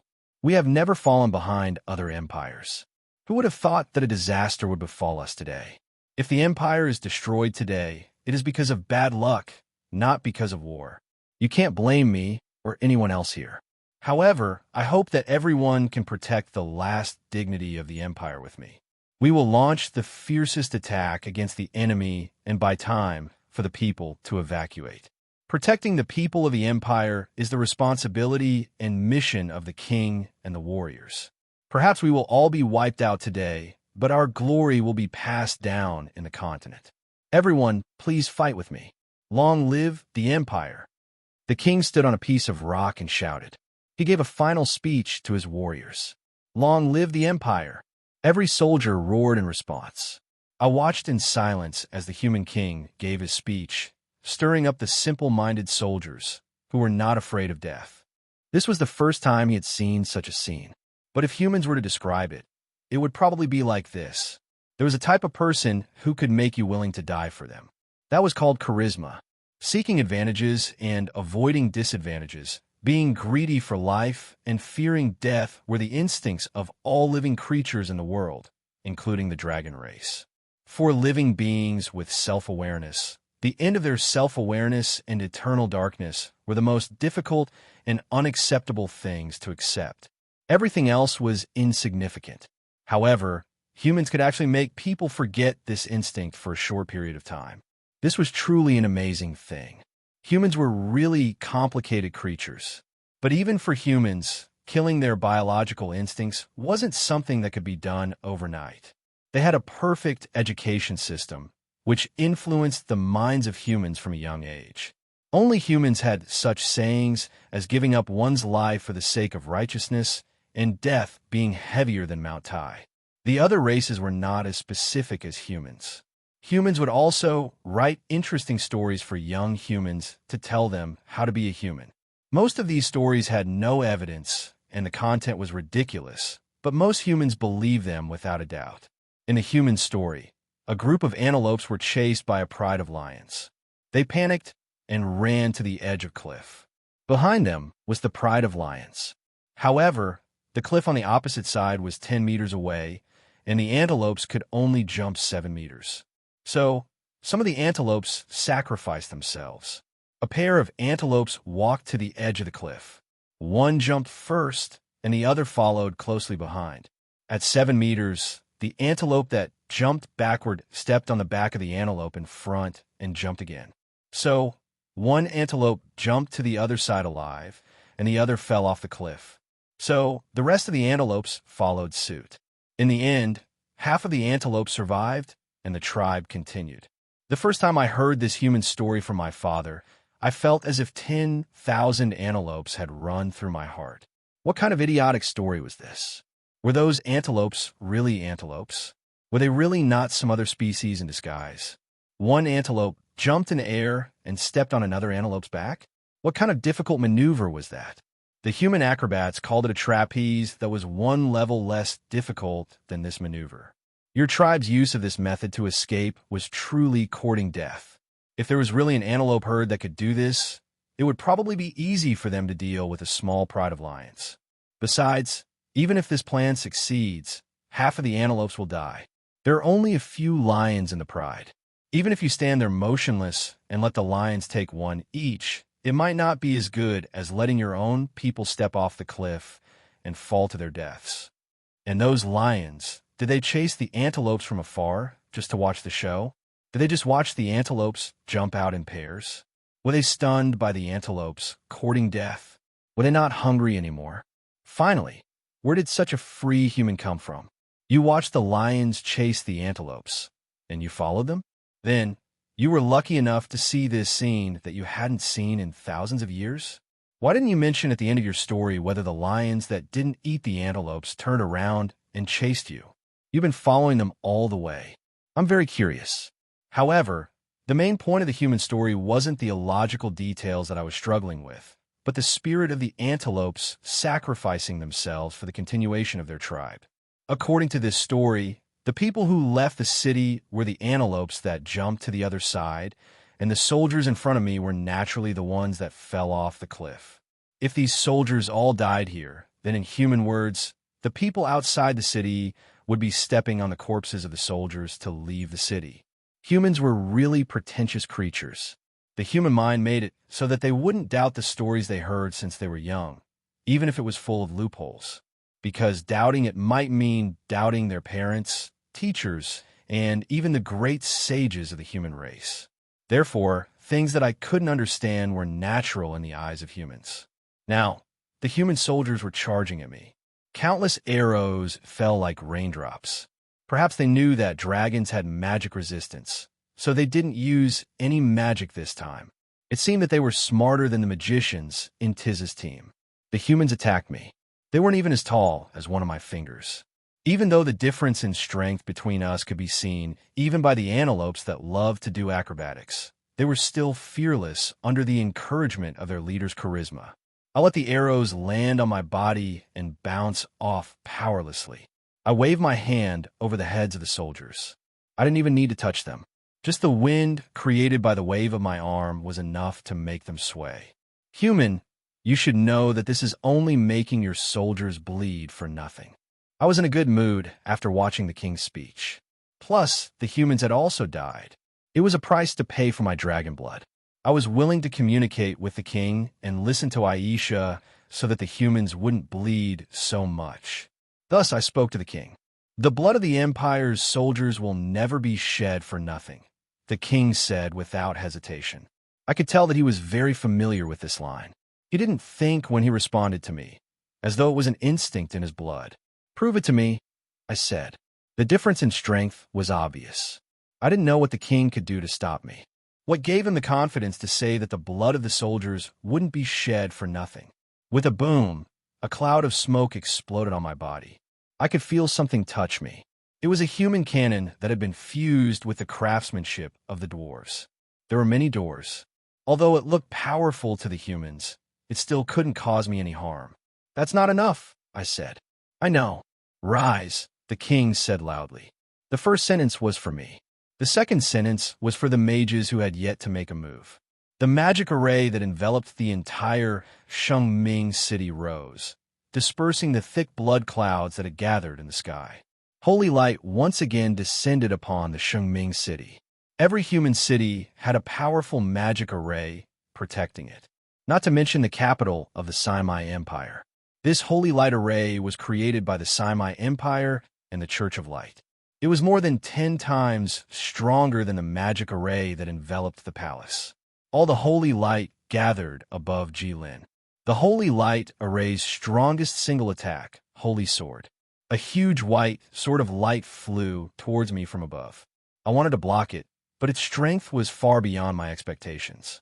It actually knocked me to the ground. I wanted to get up, but I couldn't. Golden light shone in my eyes. The intense light was like 2 small suns.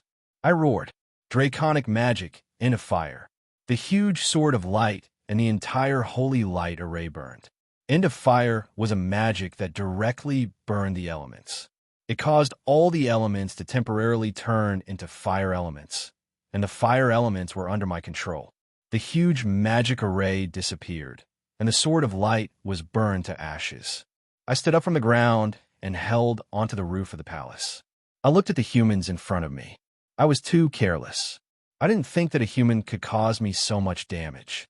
I estimated that I would need to sleep for 4 to 5 months to recover. It seems that this is the end," the king said. He raised his sword and charged towards me. "Your Majesty, follow His Majesty." "Father, stop His Majesty." With the king's charge, the soldiers, who were caught in the sudden change of events, were finally thrown into confusion. There were those who didn't know what to do, those who wanted to protect the king, and even more who wanted to die with the king. I felt the king's clear intention to die. I waved my arm, and the strong wind knocked the king down. He rolled backward a few times. "Human king, although your subordinates have died, that is the result of me holding back. I don't want to go on a killing spree. You should be able to feel it. As long as you let me take the princess away, I swear in the name of Ikagudel that I will leave immediately and never hurt this human country again." I was a little tired, so I decided to tell him my purpose. At the same time, I grabbed Staya and held her in my hand. "I swear in the name of the king that I would be happy to. However, if I were a father, I would say that you can take her away if you kill me," the king said emotionally. He rushed towards me again. "Your Majesty, please don't. You're not only a father, but also a king. You taught me that although this identity is honorable, it is also a great responsibility. Now that the empire is severely damaged, I need you to lead the people and rebuild the empire. As the princess and saintess of the empire, I have the responsibility to sacrifice for the empire and protect the people. Your Majesty, remember what you said. Remember your responsibility as a king," Staya said hurriedly when she saw her father rushing towards me. The king stopped. He knew that his daughter was right. At this time, the empire and the people couldn't leave him. This was a wise decision, but it was painful. It might be worse than death. "Ikagudel, you will bear the anger of the humans and the revenge of the empire." Under the blood clouds that had gathered again, the king, who was wearing silver-white armor that was covered in dust and holding a long sword, stood in the half-destroyed palace and pointed at the gigantic red dragon. Tears streamed down his face as he spoke his heroic words of vengeance. Chapter 7. I silently looked at the king for a while. "All right, if you can do it, then give it a try. I, Ikagudel, promise that I will never harm Staya and ensure her safety. We will live in the Red Dragon Palace under the volcano in the west. Come, human," I said and flew away with Staya, no longer lingering in the ruined king's city. The blood clouds in the sky also disappeared with my departure. Light the beacon and inform the human kings. I want to convene a meeting of the kings." The king said to the knight captain who had rushed back. "But, Your Majesty, the meeting of the kings hasn't been held for a few hundred years. If we suddenly gather the kings this time, it won't have a good effect. The other kings won't care about us. Let's send messengers to persuade them one by one and ask them to gather here," the knight captain said. "Enough. There's no need to discuss this anymore. Look at everything in front of you. We are the strongest empire of the humans, but our capital is being destroyed. The lives of our people are being threatened. Other than sacrificing the lives of our warriors, we can't do anything. The princess of the empire was taken away by force in front of everyone. This is a disgrace that has never been seen before. This is a disgrace to the Empire, a disgrace to the humans. I don't have the time to bargain with them one by one. I don't have the time to ask them to listen to our opinions and agree to our conditions.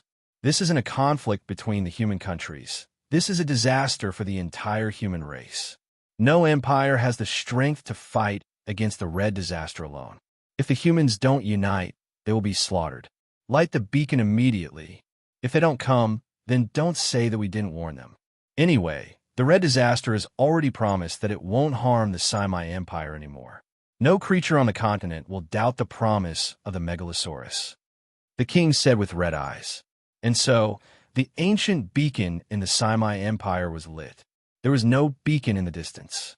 Instead, the moment the beacon was lit, all the ancient beacons were lit. Everyone was shocked. Most of the ancient beacons were in important cities of the humans, because they represented the orthodox inheritance of the humans. They witnessed the history of the humans, the unity of the ancient humans, and the help of the various countries. But they were also abandoned by the humans for a few hundred years. They were only for the humans to visit and remember the deeds of the ancestors and learn the history of the humans. It also showed that humans had not been united for hundreds of years. There were also a few ancient beacon towers in the wilderness, which proved that the former human cities were no longer suitable for human habitation after some great changes. Divine Dragon Empire, Your Majesty, just now, the ancient fire beacon was lit. A soldier rushed into the palace and hurriedly reported. What? Who ordered it? The king of the kingdom of the sacred dragon, the hero king, stood up and asked. From the legends, it should be the Western Simi Empire, the soldier said hesitantly.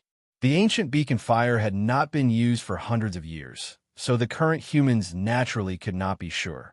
That should be right.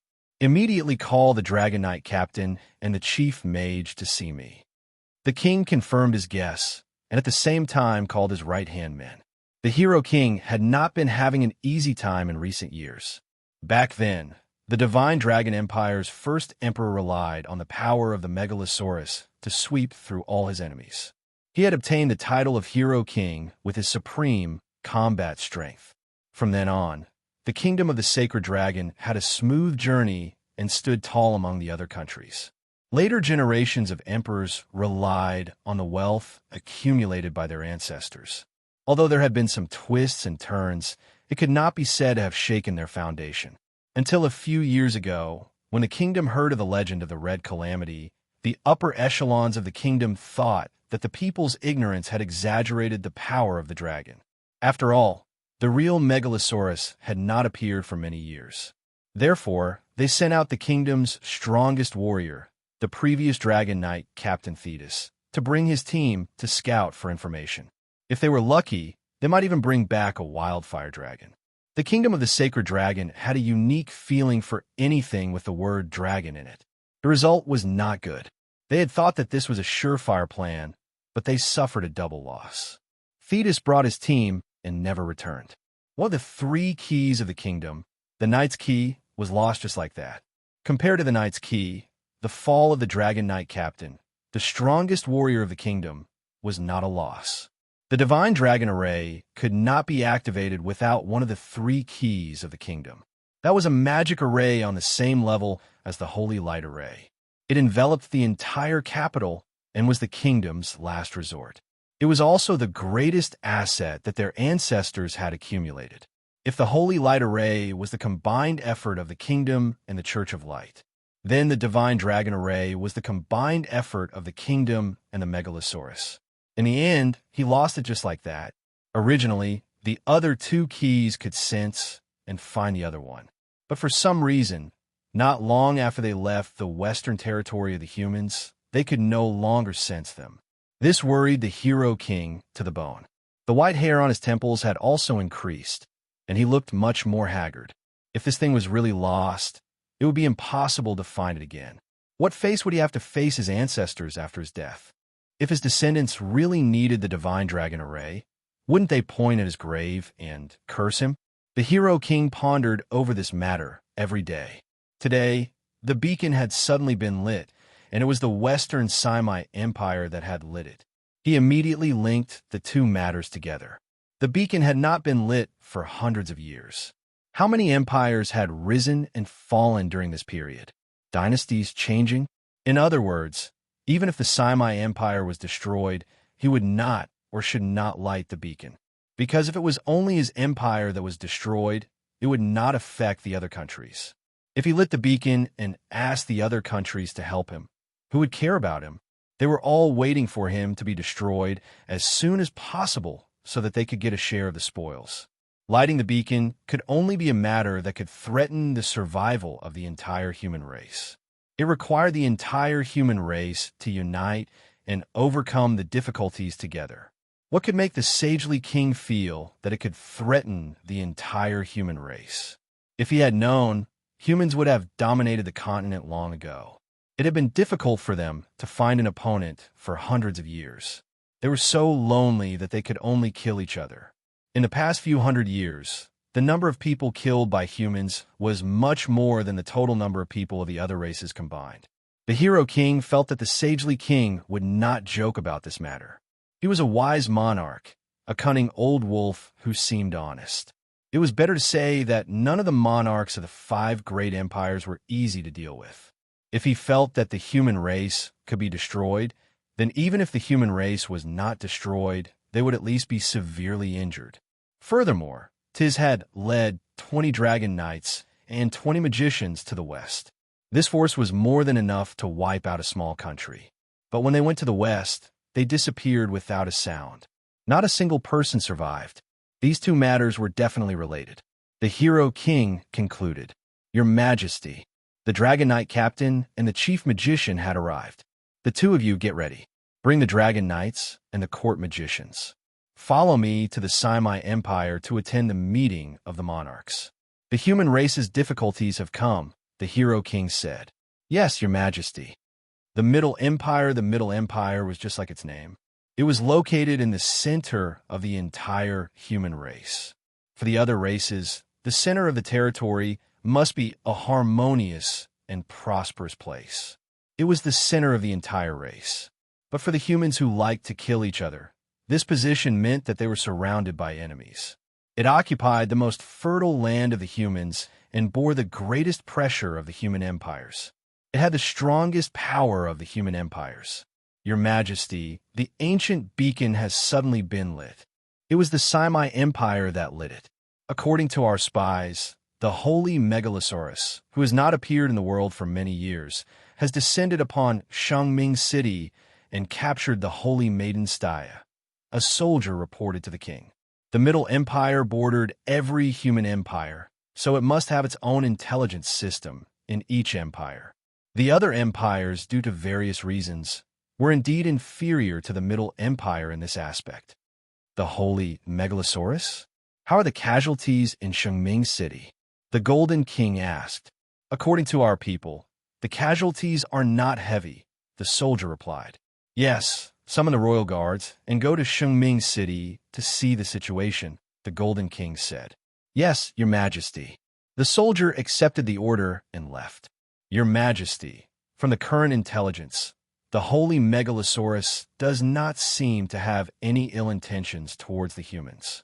Otherwise, Shangming City would have suffered heavy losses. Perhaps the Shangming King only lit the beacon because he wanted to rescue the holy maiden. It seems that we do not need to get involved and become enemies with the holy Megalosaurus," the Grand Secretary said. "You don't understand. Do you know why the humans first united?" the Golden King asked. "I do not know. To slay the gods." The Grand Secretary was stunned. In the ancient times, there were gods who claimed that they created the humans. Actually, to the gods, they were not bad to the humans. However, they hoped that the humans would completely obey their will and develop under their leadership, just like how some controlling parents educate their children. The power of the gods was absolute to the humans. However, the humans loved freedom. No one could stand being ordered around by someone who could kill you at any time. It was like having a knife on a person's neck that could fall at any time. This was different from the emperor killing people. Although the emperor also claimed to be able to decide the life and death of a person with a single word, he still had to convince the people. However, the gods were different. They could kill whoever they wanted and then say that it was for the good of the human race, the Golden King said, ignoring the Grand Secretary's reaction. And then the humans killed the gods? The Grand Secretary asked. Yes. However, in my opinion, the humans killed the gods not only because of their desire for freedom. More importantly, the gods had the power to threaten the entire human race. Just like how our empire has the most resources of the human race, but has been suppressing the speed of development to maintain a lead over the other empires. However, we cannot destroy the balance of the other empires. This is because once the other empires feel a fatal threat, they will definitely attack us first. They will not let us have an absolute advantage in strength and achieve a dominant position. The humans will not allow something with an absolute advantage to stand above them, because then the humans will live in the shadows. However, the humans love the sunlight. They will pull down the thing that stands above them and kill it. Right now, that divine Megalosaurus has the power to become the shadow above the humans. So if there is a chance, we should kill it first before it becomes a shadow. The Golden King clenched his fist. Every time the beacon was lit, it was the world's test for the humans. It was the arrival of a disaster for the humans. However, every time this happened, the humans would always unite and put down their hatred. In the face of disaster, the humans would always win and overcome the difficulties. This has always been the case. Will we still be able to win and defeat the disaster this time? No, we will definitely win. Chapter 8. IKA Good Ale. Why did you invade the humans? With your power, you can't be under the witch's control. I don't understand. What do the humans have that makes you want to do this? Staya asked in Jilin's hand. You can call me Jilin, human. I just took the suggestion of this intelligent human, Aisha, to bring you back to the Red Dragon Palace. I told Staya. I had experienced the power of the humans, but I still thought that it would be difficult for them to save the princess for me. I guessed that Staya would live with me for a long time. It was my suggestion, but I didn't ask you to make such a big commotion. I guess everyone knows your power now. Which idiot will come to you to seek death? I asked you to capture the princess and leave. I asked you to flip the roof of the palace, not the entire sacred city. Aisha said in a hurry. Otherwise, it would be bad if no one came to the Red Dragon Palace to trouble Jilin. I don't think so. Humans are an arrogant race. There are so many of them that they can be seen everywhere. They are so common, but among the billions of humans, every single one of them believes that they are different. They think that they can do what others can do, and that they can do what others can't. What an unreasonably arrogant person. I believe that there will be humans who think that they are destined to bring me treasures. After all, the princess is in my hands now. The temptation of fame and wealth is fatal to humans, I said confidently. Forgive me for being blunt. The arrogance of humans you mentioned is the confidence that every human has infinite possibilities. As a saintess, even if she was imprisoned, she couldn't let Jilin look down on humans. Oh, you really believe that every human has infinite possibilities? But you don't believe in the possibilities of other races. You look down on other races from the bottom of your heart. Isn't that arrogance? I suddenly thought of a good idea. Let's spread the news that the princess is willing to marry the person who saved the princess. What do you think? Then there will be an endless supply of human males. Aisha interrupted their argument. Good idea. No wonder there are only a few intelligent humans, I said. Staya was so angry that she couldn't speak. Aisha, no matter what, you are still a human. How can you be an accomplice to a villain? They actually helped the Megalosaurus to harm humans. Staya took a while to catch her breath. First of all, I was trying to save my own life, so I had no choice. Secondly, the Church of Light doesn't treat us witches as humans. No matter what kind of heinous crimes a human has committed, you've always executed them with a single slash. Even if you call them sinners, they're still humans. Killing them is just a matter of nodding your head and letting them suffer less. But when you persecuted us witches, you put us on the fire and roasted us alive. Now you're telling me that I'm a human? Aisha said mockingly. Staya was speechless. Although she was the saintess of light, she couldn't deny the truth. You're right. Humans are naturally cruel. If they treat their own kind like that, they won't do the same to other races. You captured the water tribe and suffocated them to death. Then, you didn't respect their corpses at all. You cut them open, boiled them, and fried them. It's just like the hell in your legends. It's inhumane. Aisha's words resonated with me. So, I criticized the cruel humans together with her. Staya and Aisha were silent. Staya thought that it did make sense. Were humans that cruel in the eyes of other races? Aisha thought to herself, I didn't see you eating less at that time. It was difficult to communicate across races. Shengming City. It had been over a dozen days since the Red disaster had left. The royal palace was still severely damaged, but most of the residential streets had been repaired. Humanity's ability to heal itself after a disaster was still quite strong. That was how resilient humans were. No matter how big a disaster was, it couldn't destroy humans will to continue living and their courage to move forward. Just as the citizens and soldiers were busy repairing the capital, some Xiaohe dots appeared in the distant sky. They flew toward Shengming City with the alarm. As the black dots got closer, people could see them clearly. They were hundreds of flying dragons.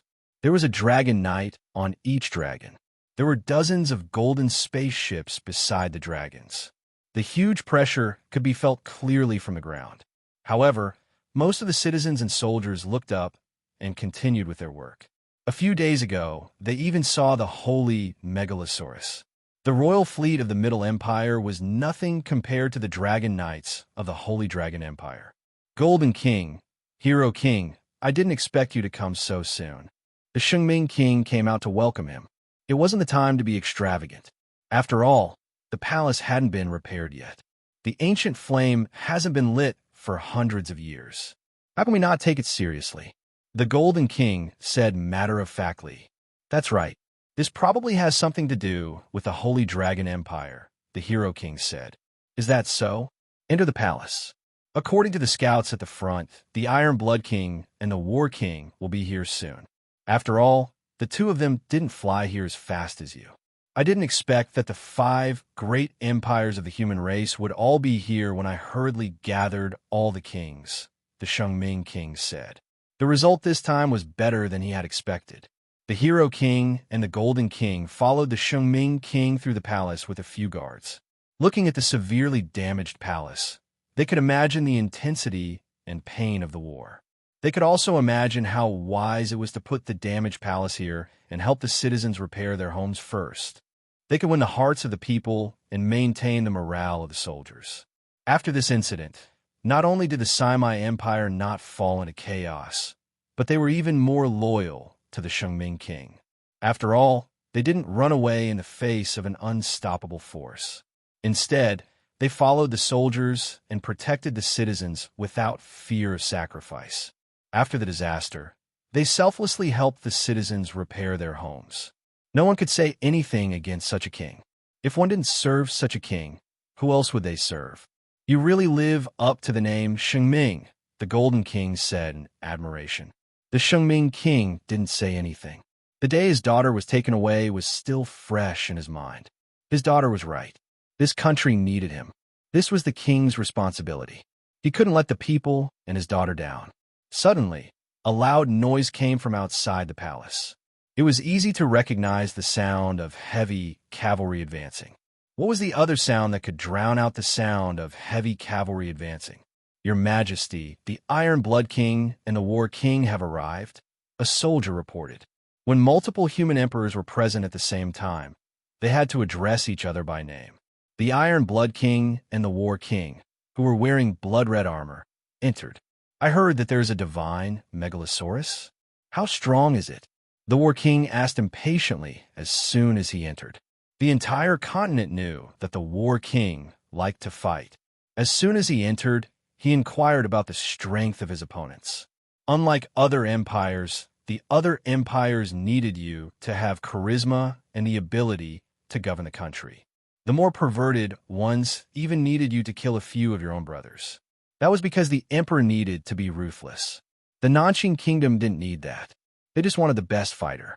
The continent thought that the war king of each generation was simple-minded and militaristic. It was strange that the Nanshin kingdom could survive for so many years. In this regard, the Nanshin kingdom said that the wisdom needed to fight was great. Let's go to the king's temple, the Shengming king said. Every imperial palace had a king's temple for the human kings to use for diplomatic meetings. It was a standard feature of every palace, but its real function was to be a place for the kings to meet. Oh, an open-air king's temple. Not bad. The war king spoke first after the kings took their seats.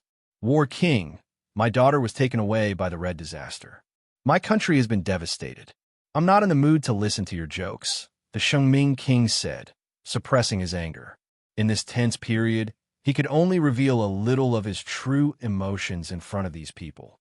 Then hurry up and tell us what the plan is. Let's get rid of that bullshit red disaster together and take back Staya. Then we can all go do what we need to do, the war king said without hesitation. We need to understand the enemy's strength first. My previous Dragon Knight captain, Tiz, may have died at the hands of the red disaster, along with a group of 20 Dragon Knights. When he died, he didn't even make a sound, the hero king said. We don't know the enemy's full strength right now. I can only say that the enemy took a full blow from the Holy Light formation, but he didn't seem to be hurt at all. He even destroyed the Holy Light formation easily. We lack the means to fight the enemy head-on, the Shengming king said. Even if they lacked the means to fight the enemy head-on, none of the human kings said that they shouldn't worry about him, as long as he didn't come out again. For the kings who had always been in high positions, they couldn't allow a dangerous weapon that could destroy the capital of an empire to fly around the continent. This would cause their country and its people to live under constant threats that could come at any time. Have you heard of a moving city? The Iron Blood King, who hadn't said a word since entering the palace, asked. The Snow Wind Empire was at the northernmost part of the human territory. On the vast ice plains, it could be said that it was on the same level as the dwarves. It was said that humans rejected other races, but the Snow Wind Empire and the dwarves were definitely exceptions. Of course, it was the same for the elves. The elves were worshipped by the entire human race. The Snow Wind Empire's capital, Wind Moon City, didn't have a holy light formation like the Shengming City, but after hundreds of years of development, Wind Moon City was transformed into a moving city by the dwarves. This shocked the entire continent. Who doesn't know this? What? Did you bring Wind Moon City here? The Hero King said. The Iron Blood King didn't say anything and looked out the window. The kings followed his gaze and walked to the window. The War King didn't move. He saw it when they arrived. Outside the Shengming City, a black city with 8 giant steel legs stood in the north. The second moving city, Iron Armor City, the Iron Blood King said. Chapter 9. With this kind of power, we might be able to fight against the red disaster. With our help, we have a good chance of winning, the Hero King said. No, Iron Armor City looks powerful, but that's only to humans. To the red disaster, it's just a moving pile of steel and stone. The Sacred King stopped the Hero King's naive thoughts. Those who had never seen it with their own eyes could not imagine the power of the red disaster. Moreover, human weapons were only produced to attack humans. No matter how powerful a weapon was, it was hard to say how effective it would be against the Megalosaurus. Just like the Holy Light Array, Iron Armor City is different from Wind Moon City. It's a product of mobile city technology. It's made of the hardest stone and steel in the ice field. It's a powerful weapon. After hearing the Sacred King's words, the Iron Blood King, who had always been a man of few words, said so much. He was confident in his weapon. It's not that I'm trying to boost the morale of others, the Sacred King retorted. Even my magically enhanced palace was destroyed so easily. In terms of sturdiness, how can Iron Armor City compare to a magically enhanced palace? The Iron Blood King stopped talking. Iron Armor City was indeed incomparable to the Saimai Empire's palace, even if it was built for war. A human like Tiz could hardly damage the Empire's palace with a full-force attack, but if he slashed at Iron Armor City, he could at least cut a stone or two. We can add the War God Array to the entire Iron Armor City, the War King suddenly said. The Nanshin Kingdom was famous for their iron cavalry. They fought with the southern wilderness orcs all day long. Those orcs were so strong that they could throw a bull with one hand. Heavy cavalry was naturally no problem. However, the war god array unique to Nanshin Kingdom could strengthen the cavalry and increase their quality without affecting their agility. The cavalry charged like boulders rolling down the mountain, easily tearing apart the orcs' defense line. But that will increase the energy consumption. The battle won't last long, the Iron Blood King said. Leave the energy problem to the Middle Empire. If we have the support of the dwarves' technology, we should be able to install the Heart of Gold on Iron Armor City, the Golden King said to the Iron Blood King. Seeing the golden warships flying in the sky for so long, it was obvious how excellent the Middle Empire's energy system was. How is it? The Iron Blood King looked at the Shengming King. If we asked the Pope to engrave the Holy Light Formation on Iron Armor City, we might have a chance of winning. The Shengming King finally relented. Then what can we do? The Hero King asked. That's amazing. When the fight starts, have 100 wyverns stand in front of the Red Disaster and cut them down one by one. When that happens, the Red Disaster will definitely be enraged and lose its composure. We'll take advantage of the opportunity to swarm in and win in one strike, War King said with a grin, revealing his white teeth. Yes, there is. The reconstruction of Iron Armor City is a huge project. If we have the help of the Flying Dragons, we can greatly reduce the time required. Unfortunately, the Dragon Knights will have to suffer, the Sacred King said to the Hero King, ignoring the Battle King. The other kings also wisely chose to ignore it. While the Iron Armor City is being renovated, the Red Disaster might get bored and come out. What should we do? He didn't say that he wouldn't move until we find him for revenge. The War King's words hit the nail on the head. We need to find something for him to do, said the Shengming King. We can also collect information, the Iron Blood King said. Send the adventurers to their deaths? The Hero King asked. They say they're adventurers, but they're actually a bunch of jobless people who do everything. They escorted the caravans, explored the ruins, and stole the treasures of the rich. Can these people do it? The Shengming King asked. In the past, that was indeed the case. That's why I propose that the 5 empires establish an adventurers' guild. We'll hold this power in our hands. The country will review it, issue missions, set the adventurers' level, improve the promotion system, and recognize the adventurers' social status. The Golden King said a lot in one breath. It was obvious that this idea had been in his mind for a long time. Yes, within a year, all the major human cities will establish an adventurers' guild. At the same time, the reconstruction of Iron Armor City will be carried out. It will be completed within 10 years, the Iron Blood King said. No problem. Then it's settled. After the various kings made the decision, they all went their separate ways. It wasn't good for them to stay in another country's capital. The Iron Blood King left Iron Armor City behind, so he could only ride on the Golden King's boat. The Hero King left behind the Dragon Knights and returned with only a few riders. After the Adventurers Guild is established, immediately issue a mission to find the Knight's Key. But do it wisely. Don't say it's the Knight's Key. Don't let the other empires know, the Hero King said. Yes, the Knight Captain replied. Seems like you've been planning this for a long time, the Iron Blood King said to the Golden King. That's right. Although the empires didn't go to war before, their relationship was very tense. It's unrealistic to expect all the empires to agree to this proposal. The adventurer system is only implemented in a small area, so it's meaningless. It's all thanks to this meeting. The Golden King had already achieved one of his goals. But is it okay to expose such a big trump card like Iron Armor City? The Golden King asked. As an emperor, it's impossible to only have one trump card. If everyone knows all of them, then it's time for you to die, the Iron Blood King said with a smile. Your Majesty, what do you think of this meeting? The captain of the guards asked the War King. Damn, not a single one of them is easy to deal with. The War King was a little depressed. Why?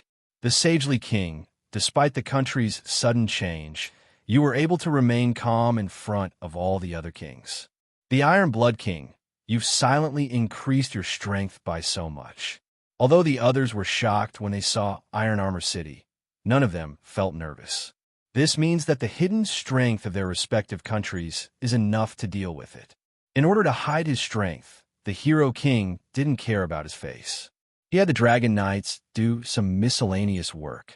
Logically speaking, with their previous knight captain dead, he should be the one at the front. Yet, he kept retreating. He must have other plans. We have to be careful. The most impressive one is still the Golden King. He actually came up with a plan to cover the entire human territory early on, the War King said to his subordinates. From the looks of it, the rumors of the War King being all brawn and no brains were true. Just from his ability to see the big picture, he was in no way inferior to any human emperor.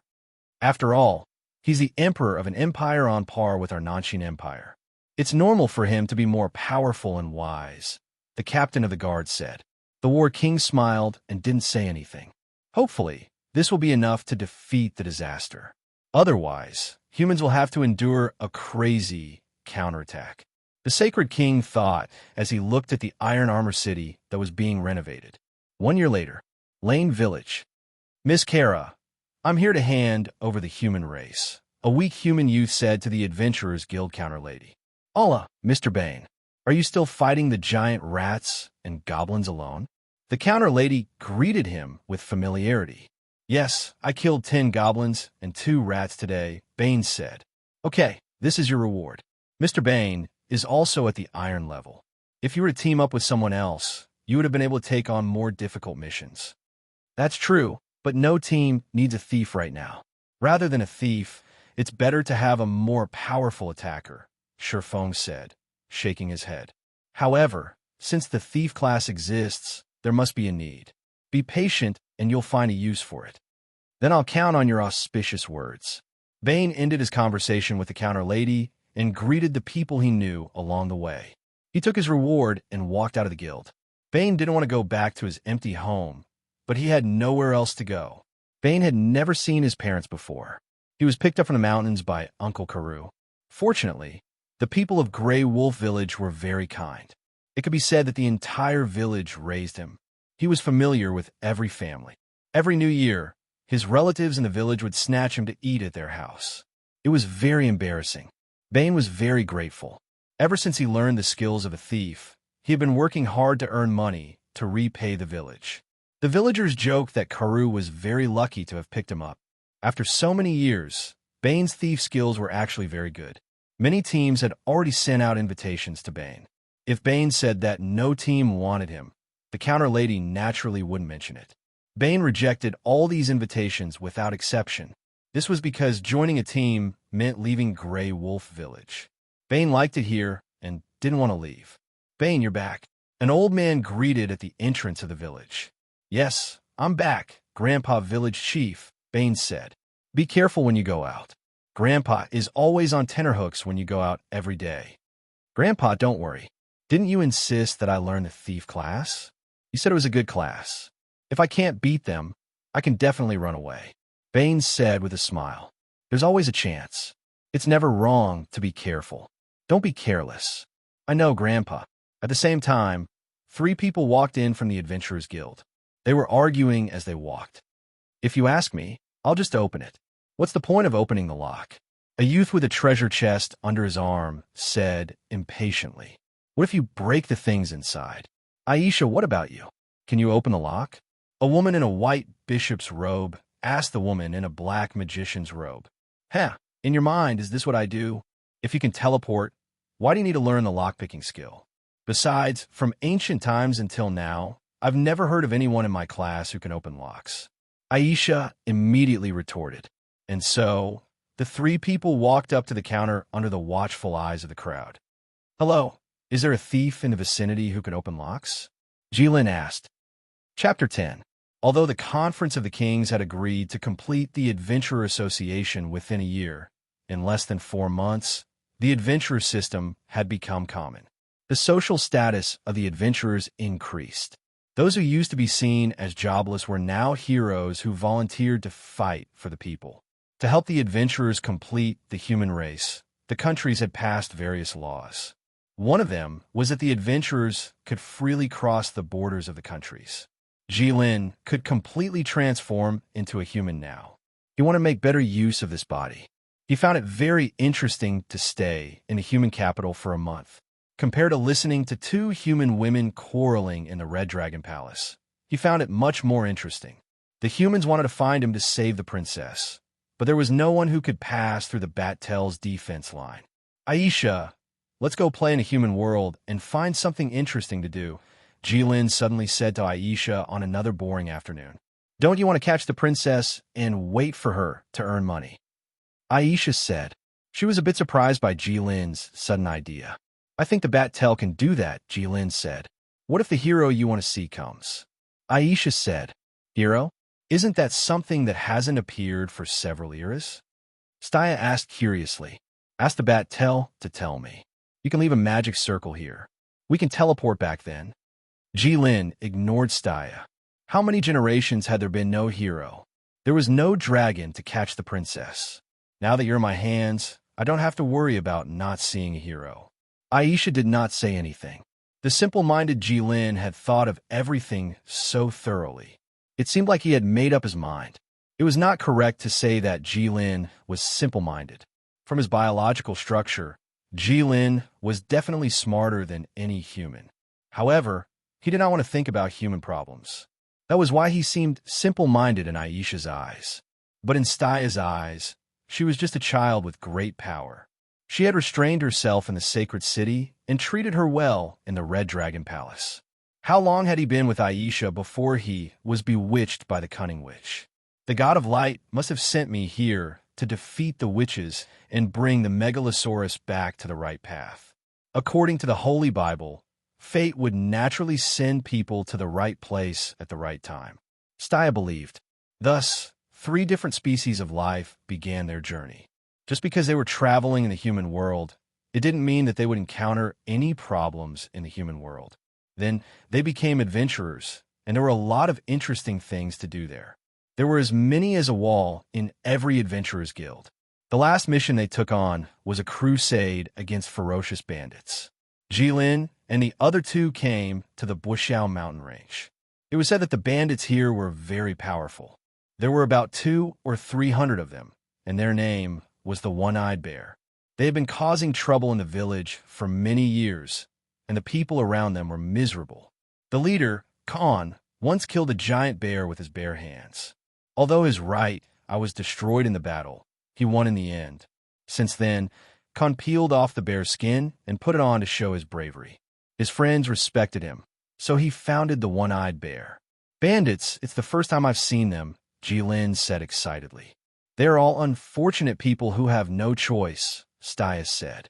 The villagers who showed us the way just now might not agree with what you said. They are just a group of bandits who indulged their desires and fell into depravity. Aisha did not agree with Staya. Haha, brothers, come and take a look. The one who gave us the money is here. But I haven't seen anyone walking up the mountain by themselves for a long time. A man with a big knife appeared in front of Jilin. At the same time, more than 20 people came out from the forest. Who are you? Aisha shouted. She knew that Jilin never talked to humans first, except for her and Staya. Staya had never experienced this before, so she had to talk. Pretty girl, how dare you come out when you haven't even heard of the One-Eyed Bear? Be careful, or you won't be able to go down the mountain later. Our boss will keep you as his mistress, the bandit laughed. Boss, it's not good. More than 20 of our brothers at the foot of the mountain were killed. The enemy is coming up the mountain now. How many? Khan asked. 3. Ask the brothers to prepare. Activate all the traps. No matter who they are, let's fight them.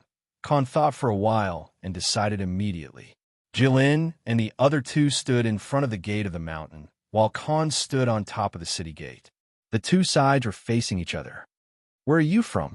Where did you get rich? Khan shouted. Aisha was about to say something, but was stopped by Jilin. I'll do it. Jilin was eager to give a try. How could the dragon race have so many expressions? Aisha complained in her mind. We have been hiding in Gerda Volcano, Jilin said. Little brother, don't think that I'm ignorant just because I'm a bandit. The volcanoes to the west of the Simi Empire are all Gerda volcanoes. I've seen people go in, but I've never seen anyone come out. It's fine if you don't want to tell me where you come from, but how can you lie without using your brain? I don't think we've met before.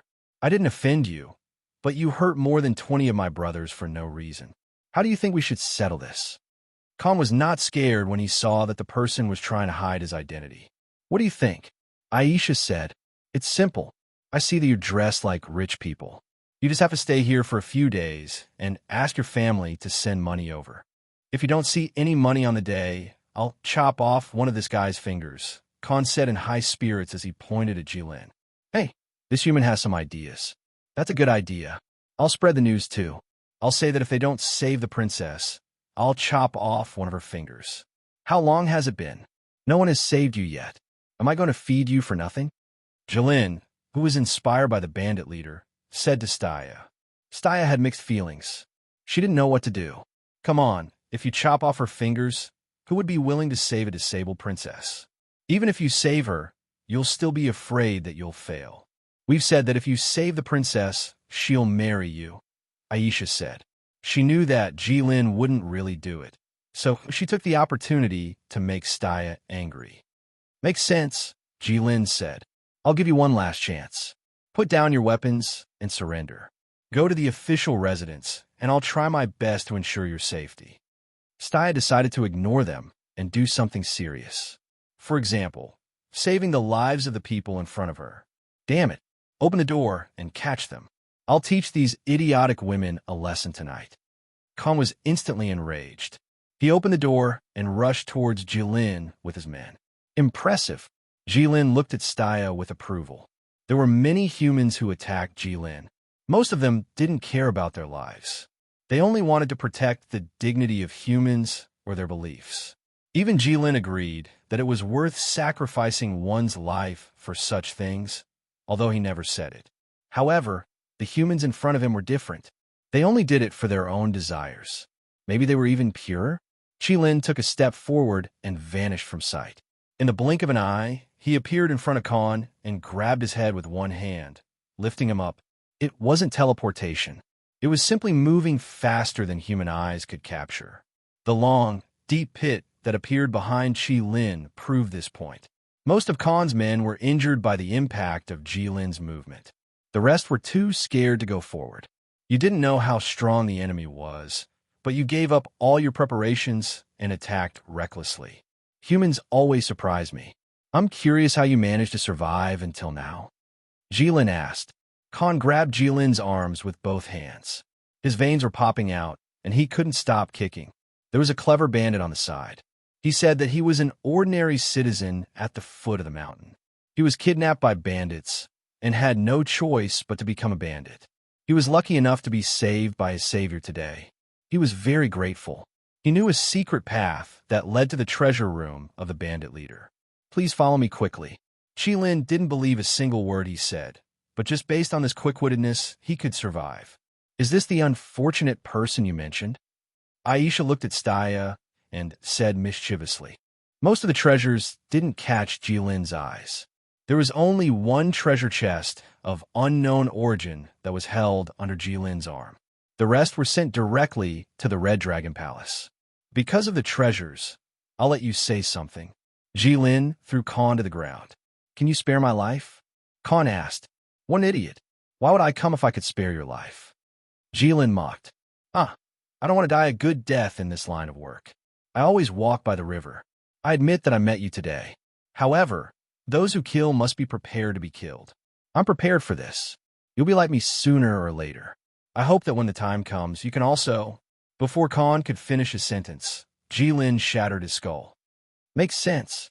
For those who kill bears, also prepare to be killed by bears. Jilin looked at the corpse in front of him and said, Chapter 11. Excuse me? Are there any thieves around here who know how to pick locks? Jilin and the others approached the counter and asked. You are? The counter lady asked cautiously. We are adventurers from afar. This is a warrior in our team, this is a magician, and I am a priest from the Church of Light.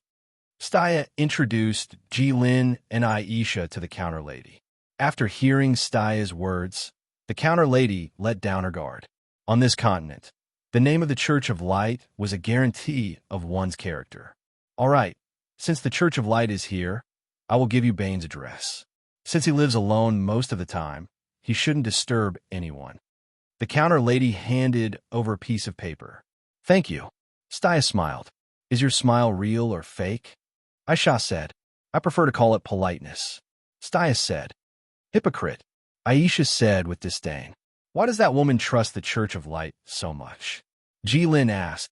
Of course, it's because the followers of the Church of Light all believe in the God of Light. They're strict with themselves and often help the people. They treat the poor and never ask for payment. They're all moral role models. Staya said proudly. She too? Jilin pointed at Aisha. Of course not. She is a spy sent by the darkness. Staya said excitedly. When she knew that Aisha had lived in the Church of Light for many years and even became a bishop, she almost collapsed. She could only comfort herself by saying that it was a test from the God of Light. They're a bunch of liars. They lie all day, and finally they lied to themselves. Aisha said viciously. People like you will never be blessed by the God of Light. Staya ignored her and said calmly.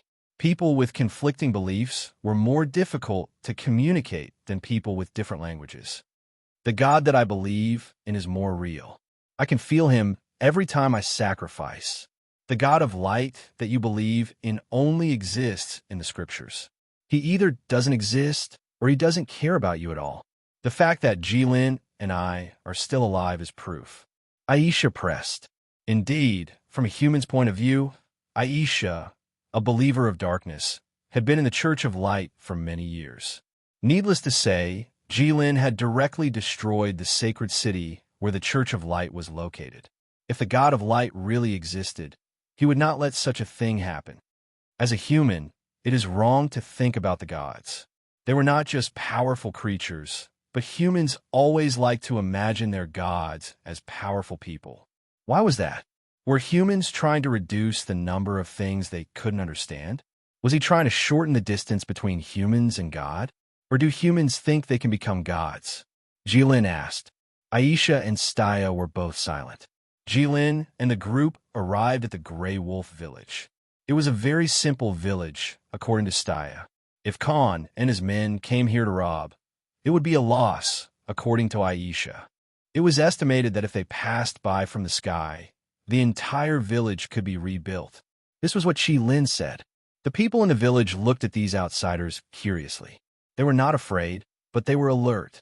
Although the village did not have to worry about food and clothing, there was no extra wealth.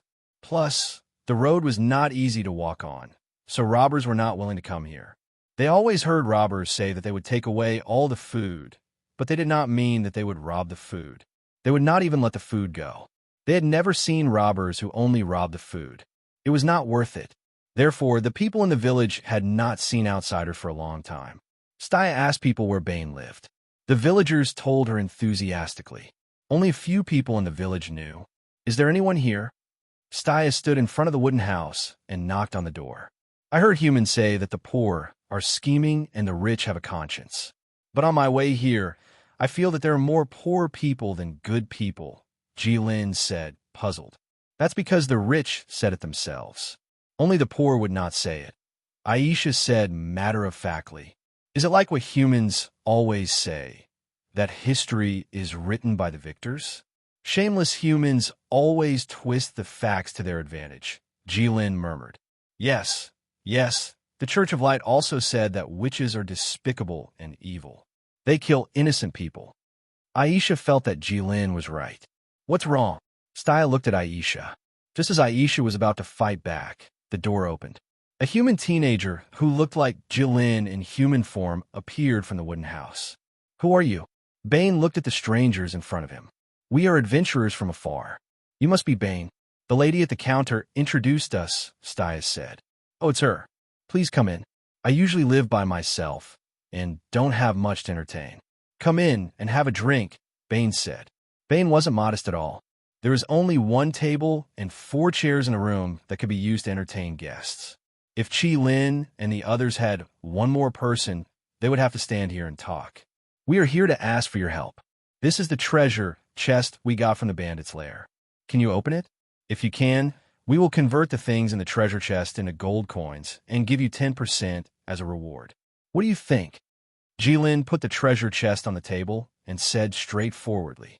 Sure, it's a fair price, Bane said. Jilin's price was in line with the market price of adventurers. Although picking locks was a piece of cake for thieves, they did not know what was in the chest. There have been cases where there was a safety device in the chest that blew up the thieves trying to unlock it. Detect. Bane's eyes lit up. It was a thief skill. There shouldn't be any traps. Then pick the lock. Bane put his hand on the treasure chest and activated the unlock skill. The treasure chest emitted a faint red light. There was a click sound. Bane moved away from the treasure chest and signaled Jilin to open it. Jilin looked at Staya and Aisha and walked to the treasure chest excitedly. He opened it slowly. What is this? This is... Jilin looked at the treasure chest and said. Staya and Aisha went forward to take a look. What is this? Staya asked Aisha. Since witches always came into contact with strange things, she might know what it was. There was a red and green fruit in the treasure chest. It had a strange shape. It looks delicious. Jilin opened his mouth and was about to take a bite. Hey, why are you eating everything? Normally, food in a treasure chest would have spoiled long ago. Aisha quickly stopped him. You've seen it before? Jilin asked. No, Aisha said. Okay, then we'll treat this fruit as 100 gold coins and pay you 10 gold coins. What do you think? Staya said. Yes, sure. Bane was very easy to talk to. For Bane, who killed goblins all day, 10 gold coins was a lot of money. It greatly exceeded his expectations. Although I've heard about your situation, I still want to ask you, are you willing to join my team? Jilin suddenly said. Who knew how long Jilin and the others had traveled to find such a bandit? Moreover, Jilin thought that bandit skills were very useful, and Bane's character was also very good, so he wanted to join the team. Thank you for your invitation, but I really don't want to leave the village now. Bane said. Okay, if you know what you've missed out on, you might regret it. Jilin said with some regret. Maybe. Bane didn't deny it. After giving 10 gold coins to Bane, Jilin and the others left the village. Bane sent them all the way to the entrance of the village. Then he waved goodbye. Bane returned home and felt that joining Jilin's team was a good idea. Jilin looked about the same age as him, and the two big sisters were also very beautiful. The white sister felt like a well-educated, noble lady, gentle and noble. However, he still couldn't leave the village.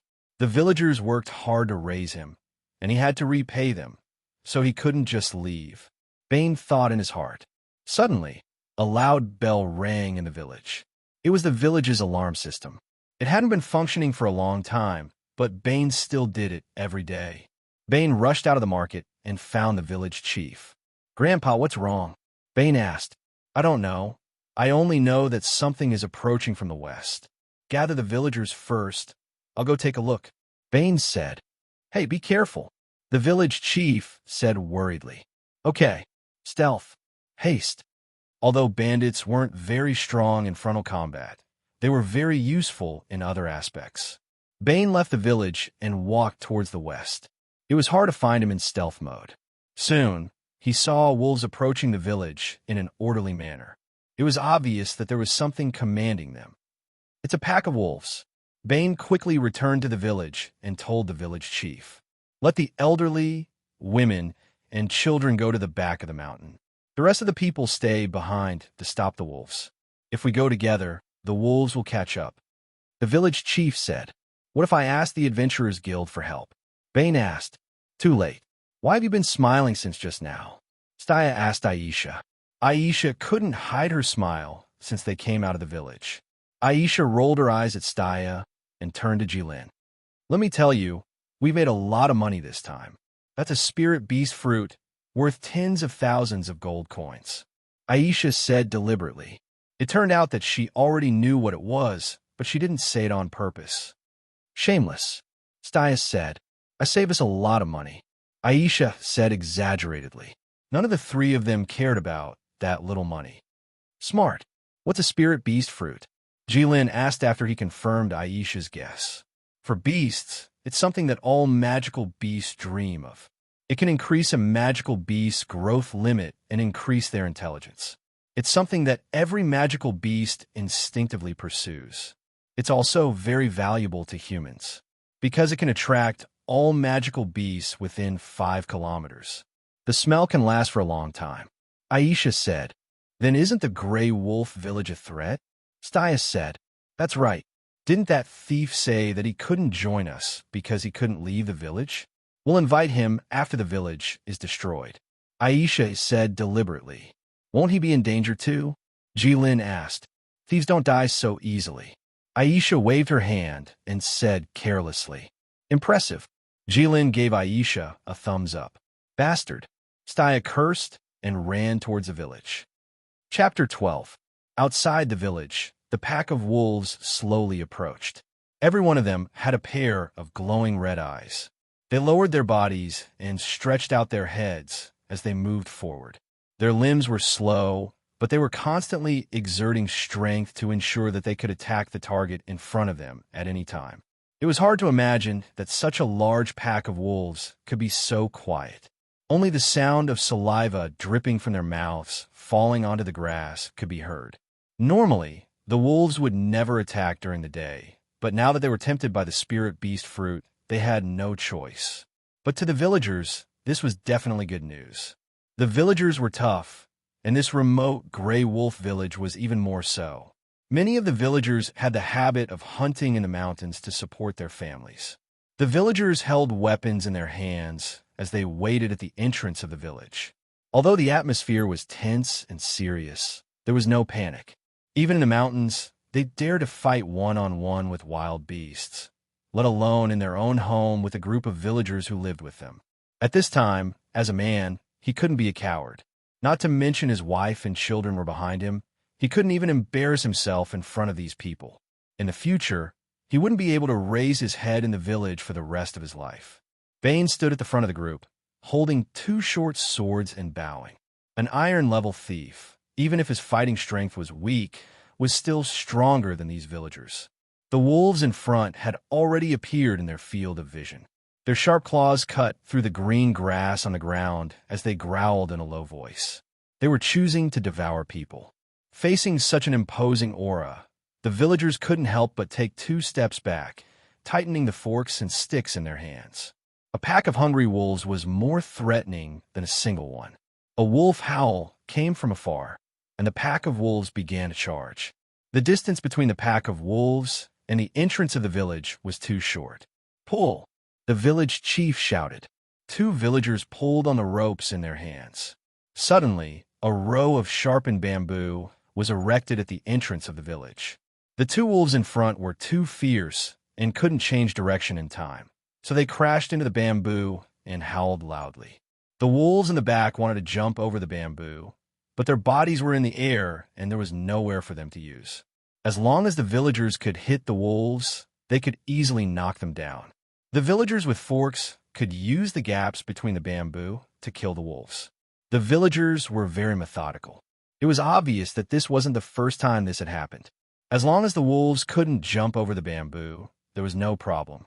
If they killed a few more, the Wolf King would retreat. But this time, the villagers were destined to be disappointed. The Wolf King, which was twice the size of a normal wolf, appeared in front of the pack for the first time under the effect of the beast spirit fruit. "Not good, it's a magical beast. The bamboo raft can't stop it. Everyone, quickly retreat to my house," the village chief shouted.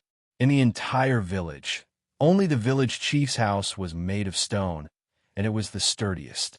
Only the village head's courtyard could accommodate dozens of villagers. The Wolf King rushed towards the bamboo raft. It did not need to jump as it was taller than the bamboo raft. Even the bamboo couldn't damage its fur.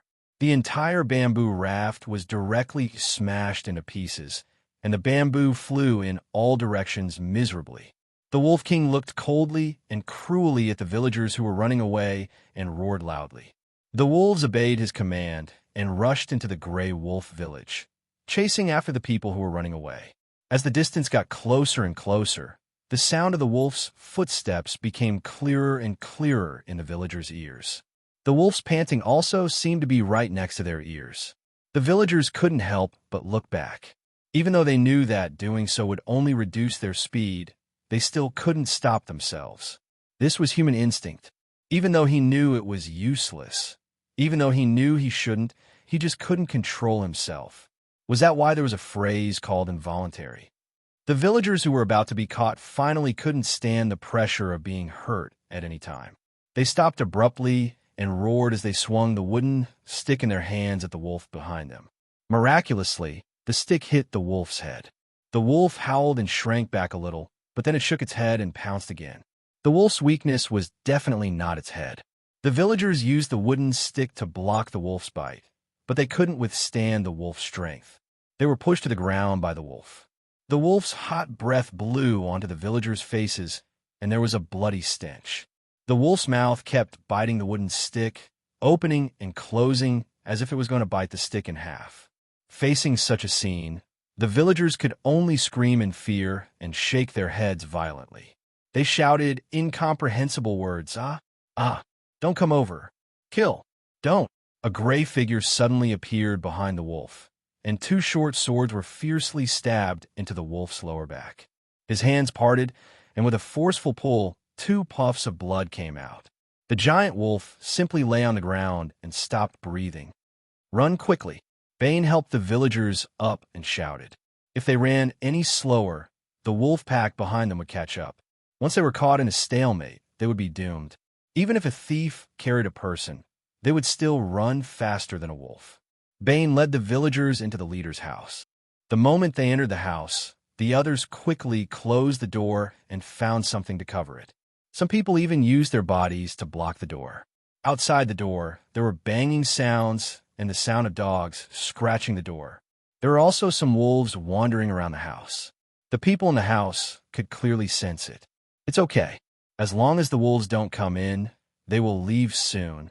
The village chief comforted everyone. Look, some of the wolves are running in another direction. A villager observed the wolf pack's movement through the window. That direction is Bane's wooden house. Someone made a judgment. Bane immediately understood that the wolves were not here to attack the village. They were here for him. To be precise, they were here for the treasure chest he had just opened.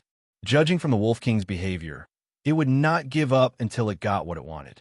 But the treasure had already been taken away. Logically speaking, the wolf pack should have directly passed through or circled around the village.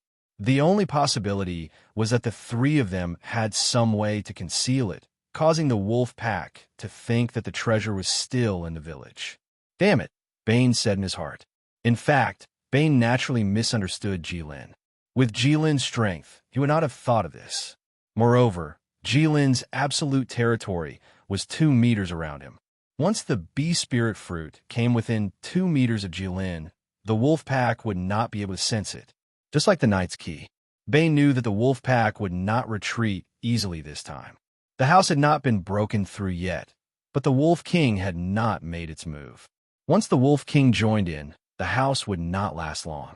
He could only go out and lure the wolf pack away. Otherwise, if something went wrong, no one in the house would be spared. And if he went out, no matter if he succeeded or failed, the villagers would be saved. After weighing the pros and cons, Bane made up his mind. He pushed a villager who was near the window aside and dashed out. After landing, he activated haste and rushed out of the village. Hey, village chief, Bane went out. Bring him back. Open the door. It took the villagers a lot of effort to open the gate that they had blocked and rushed out of the gate. The wolves ran past them, but they ignored them and rushed in the direction that Bane had run. They didn't even glance at them. What's going on? A villager asked in a daze. No one could answer him. Bane rushed into the forest and used stealth to deal with the wolf pack. It was not a wise choice for a human to play hide and seek with wolves in the forest, but Bane knew that he could not always be ahead of the wolves. He could only look for another place. But the situation seemed to be worse than he imagined. The wolf pack did not find Bane in stealth, but still relied on their hunter's instinct to surround him, and the encirclement was shrinking little by little. Bane knew that he could not wait any longer. If he waited any longer, only death would await him. His eyes locked onto the Wolf King that was slowly coming over. Only by killing the Wolf King could he scare off the wolves. Bane put one hand on the ground and bent his body, while the other hand clenched the dagger, waiting for the right moment. Flash thrust. Bane turned into a black line and rushed towards the Wolf King. An Iron Thief's all-out attack broke through the defense of a rank 2 intelligent magic beast.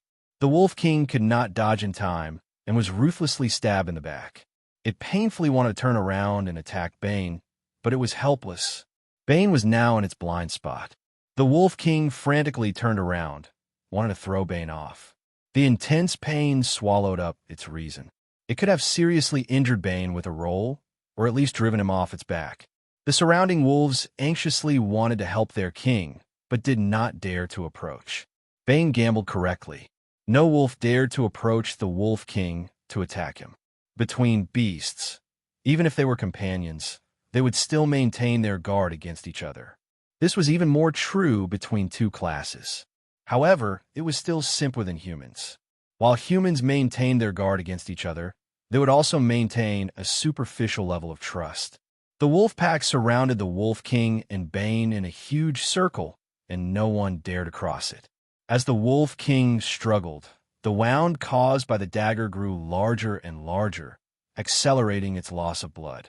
The Wolf King's struggles grew weaker and weaker until it finally collapsed on the ground, pressing down on Bane. Bane exerted all his strength to move the Wolf King's corpse away. He was covered in blood. He fiercely glared at the wolf pack. He tried his best to appear fierce. He knew that if he showed even the slightest bit of cowardice, the wolf pack would not hesitate to pounce on him. They would devour him and the Wolf King until there was nothing left. The wolf pack was intimidated by Bane's blood-red eyes. That was the Wolf King's blood, but their instincts still urged them to move forward step by step under the temptation of the spirit beast fruit. Chapter 13. Bane watched helplessly as the wolves approached him bit by bit. He was really strong on the outside, but weak on the inside. He didn't even have the strength to move a finger. Bane swallowed a mouthful of saliva and thought in his heart, "I'm done for." Just as Bane was about to give up, the wolves suddenly stopped in their tracks and growled twice. They all scattered and ran away. Bane, who was already prepared to die, froze in place and didn't know what to do. The first thought in his mind was, "Fuck, why did you all leave? Isn't this a waste of the mental preparation I've done for half a day? Isn't this a waste of the heroic scene of me risking my life for the villagers?" But then Bane came to his senses. All of a sudden, he felt a sense of relief after surviving a disaster. Bane fell straight to the ground. There was no pain, only a kind of intense comfort, as if his body and soul were about to float to the sky. In Bane's eyes, the weather was so clear, the sun was so bright, the clouds were so white, and he was like one of the clouds. But soon Bane knew that it was just the dizziness caused by lying on the ground and looking straight at the sky. It made him feel like he was integrated into the clouds and the sky, because he felt a slight vibration coming from the ground. Something was approaching. Bane judged from the vibration that was getting stronger and stronger. Bane understood that the wolves weren't scared off by him or sparing his life out of kindness, but there was a stronger and more ferocious hunter that was about to come. It was actually able to make the wolves give up on the easy prey. Bane didn't know what kind of magical beast was coming. He only knew that he couldn't escape death this time. Maybe he even had to thank the newcomer for letting him live a little longer. Now his strength could only support him to raise his head and look at the newcomer. He was still lying on the ground. Bane smiled bitterly. The vibration was getting stronger and stronger. With a loud bang, Bane could hear it louder than thunder. A shadow covered Bane's face, blocking the blue sky and white clouds in his eyes. He could only use all his strength to support his upper body and stretch his head to look at the newcomer. It was meaningless to do so, just like the villagers who were chased by wolves. However, humans did not want to die for no reason. It could also be said that it was driven by instinct to feel more of the world and understand more things. For Bane, the only thing he knew was who killed him. Bane looked up and saw a pure white giant ape standing in front of him. Its entire body was pure white, without a single strand of mixed hair. Only his eyes were blood red. The red-eyed white ape was a very common magical beast. Red-eyed white apes were mostly brown when they were born, but as they grew stronger, their fur would turn white. When the red-eyed white ape had its first white hair, it meant that it had officially entered the realm of a Grade 2 magical beast, which was equivalent to an iron adventurer. When the red-eyed white ape's entire body was covered in white fur, it meant that it was already a Grade 6 magical beast, which was equivalent to a gold-ranked adventurer. The one in front of him was even more extraordinary. Bane knew him. He was the leader of all the magical beasts in the nearby mountains. He was an existence that surpassed Grade 7 purple gold and reached Grade 8 platinum magical beast. Humans called him White Snow. He was at the top of the adventurer's mission rankings. The name was beautiful, but humans wanted him to be like white snow, disappearing in the next spring. However, it was undeniable that under White Snow's leadership, there were very few high-level magical beasts that attacked humans. At most, there were Grade 2 magical beasts like the Wolf King. Bane looked at White Snow, wanting to cry, but no tears came out. When a weak life form was attacked by a strong life form, it would not have the kind of weird thoughts that were written in books, such as, "I have no regrets in dying in your hands today." They would only think, "You're so strong. Why are you bullying me? Go find someone stronger." Bane wanted to say that, but White Snow obviously did not want to communicate with him. He immediately threw a punch at Bane, as if he wanted to smash him into pieces and find the spirit beast fruit. Bane closed his eyes in fear and gave up struggling. He waited for death to come. There was a loud bang, but there was no pain. That's right, I died so quickly, yet I still feel pain. My body must have been broken into small pieces and splashed all over the place. If I can still feel it, it should be very painful. This world is really gentle to living beings. Bane thought. No, that was the sound of metal clashing. Bane hurriedly opened his eyes, and a golden light shone in front of him. It was the girl's hair, dazzling under the sunlight, floating in the air, dancing with the wind, beautiful and dreamy. The girl held a white shield with both hands and charged at White Snow's face. That was where the banging sound came from. White Snow's body was not big among the high-level magical beasts, but it was still the height of 3 or 4 people. But it was knocked away by the girl, flying into the forest. It knocked down countless trees along the way. The girl turned back to look at Bane. "I finally found you." Bane, who dared to lure the wolves away alone, and who was still strong after going through so many life and death situations, almost cried because of the girl's words. No one knew how complicated his feelings were. He knew the girl with golden hair and shield, Staya. She was the girl who claimed to be a priest of the Church of Light in the trio. Few people knew that Staya's real profession was a paladin. She held a shield and a hammer, and reached the 9th level diamond level. She rarely showed her identity as a paladin after she became a candidate for the Saintess. When I arrived at the village, the villagers told me that you lured the wolves away, so I hurried to save you. But the traces were too messy. If it wasn't for the loud sound of the red-eyed giant ape, I might not have found you, Staya said. It's okay, just in time, thank you. What else could Bane say? No, I should be the one thanking you, because you lured the wolves away. None of the villagers were hurt. Otherwise, it would be our responsibility. I'm very sorry, Staya said. Maybe it was the guidance of the God of Light, Bane said. The whole continent knew that the people of the Church of Light loved to hear this. That's true. Staya smiled, and the sun shone brighter. Bane was stunned. With a loud roar, White Snow rushed back. Staya's attack didn't cause much damage to it. Attacking power wasn't a paladin's strength. White Snow punched Staya's shield of promise, but Staya stood up straight, holding the shield with both hands, and didn't move at all. She even took a step forward. A paladin's strength was resistance. White Snow jumped back, roared at Staya, and beat its chest with both hands. All the monkeys liked this action. Additional magic, Diamond Body. Racial skill, Rage. Ancestors' Blessing, Demon, Ape, True God. White Snow used many methods to increase its strength, and temporarily broke through to the 9th level. White Snow's muscles bulged exaggeratedly, and its eyes glowed like blood. There was even a shadow of an ancient demon ape that fell from the sky and attached itself to White Snow's body, causing White Snow to glow red. White Snow punched the shield of promise again, and instantly created a strong wave of air that blew the surrounding grass, broke the trees, and blew Bane away. This meant that even Staya couldn't completely block it.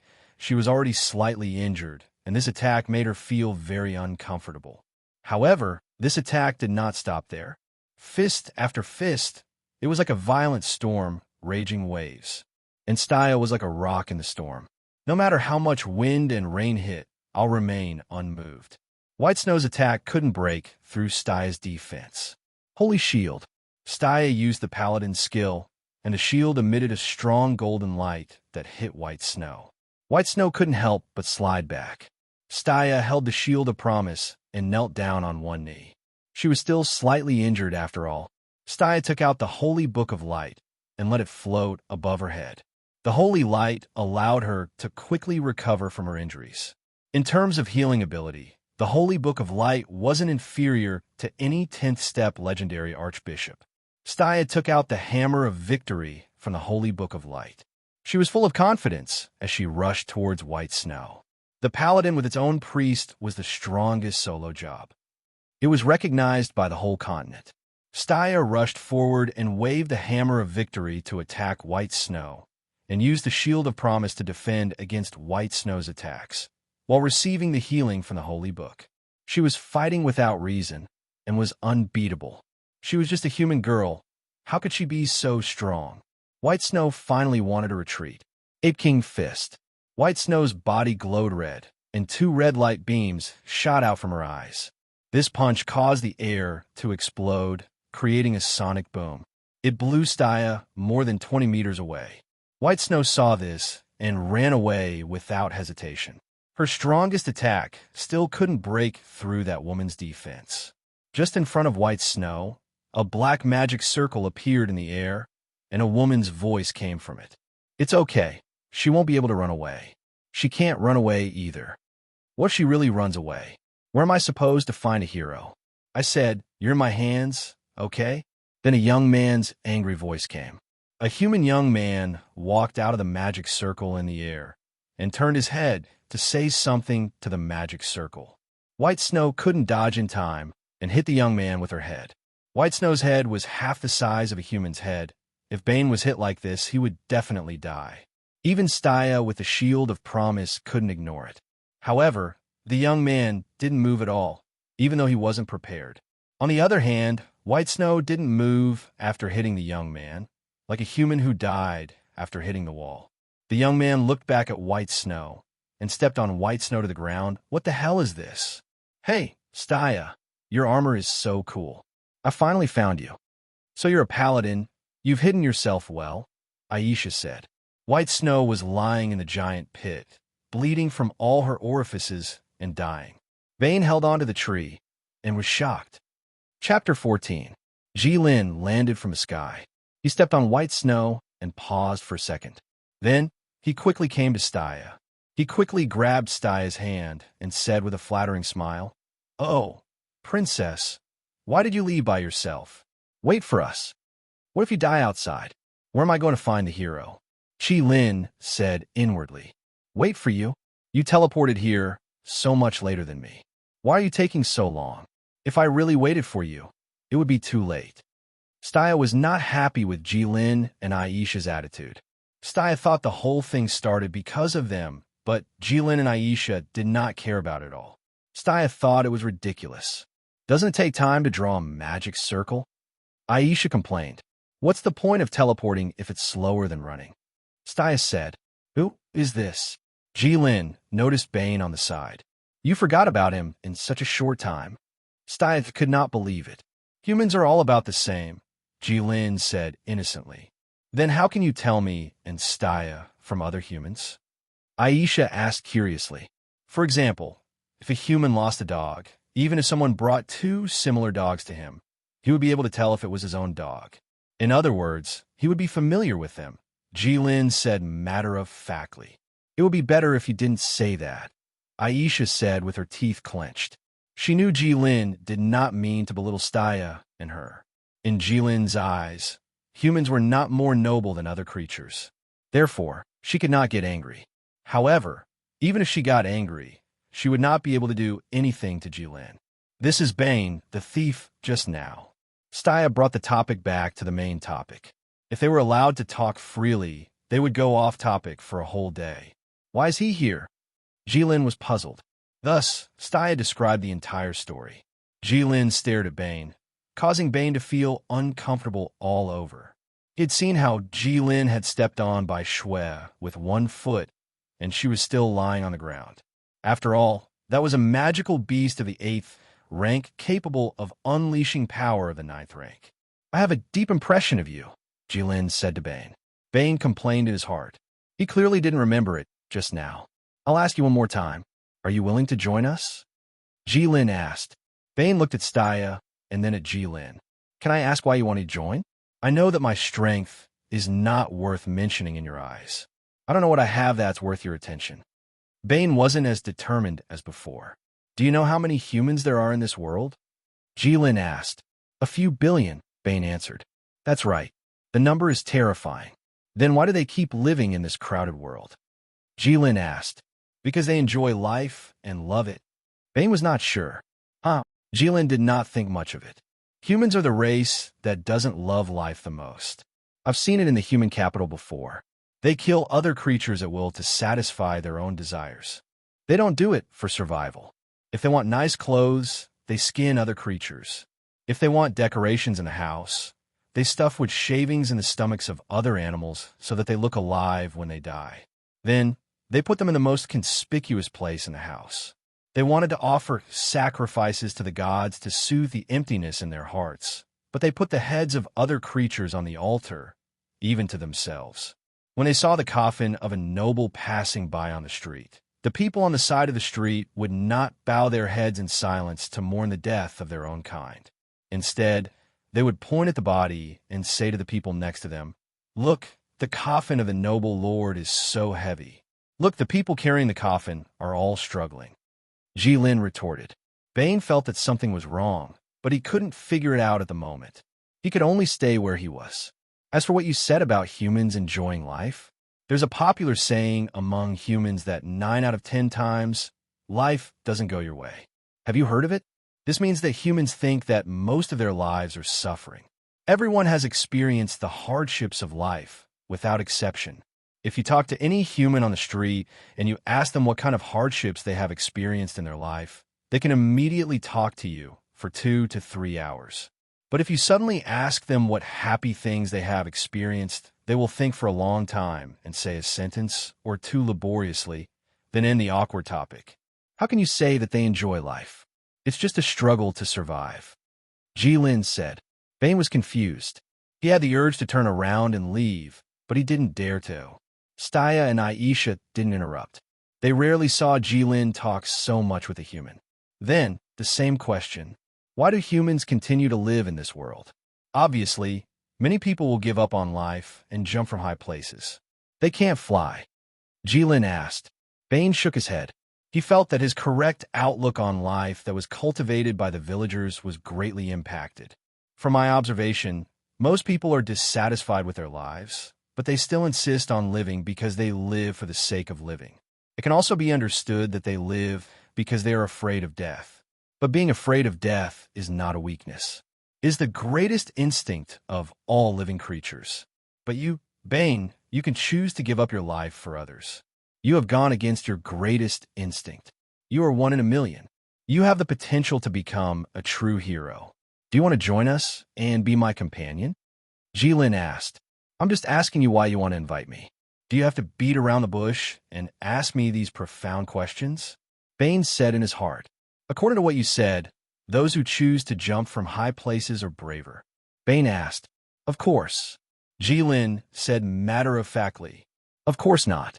Staya finally couldn't take it anymore. If she didn't say anything, another normal human would be led astray. The Holy Book of Light says that the holy heaven will not let people who commit suicide enter. They're not brave.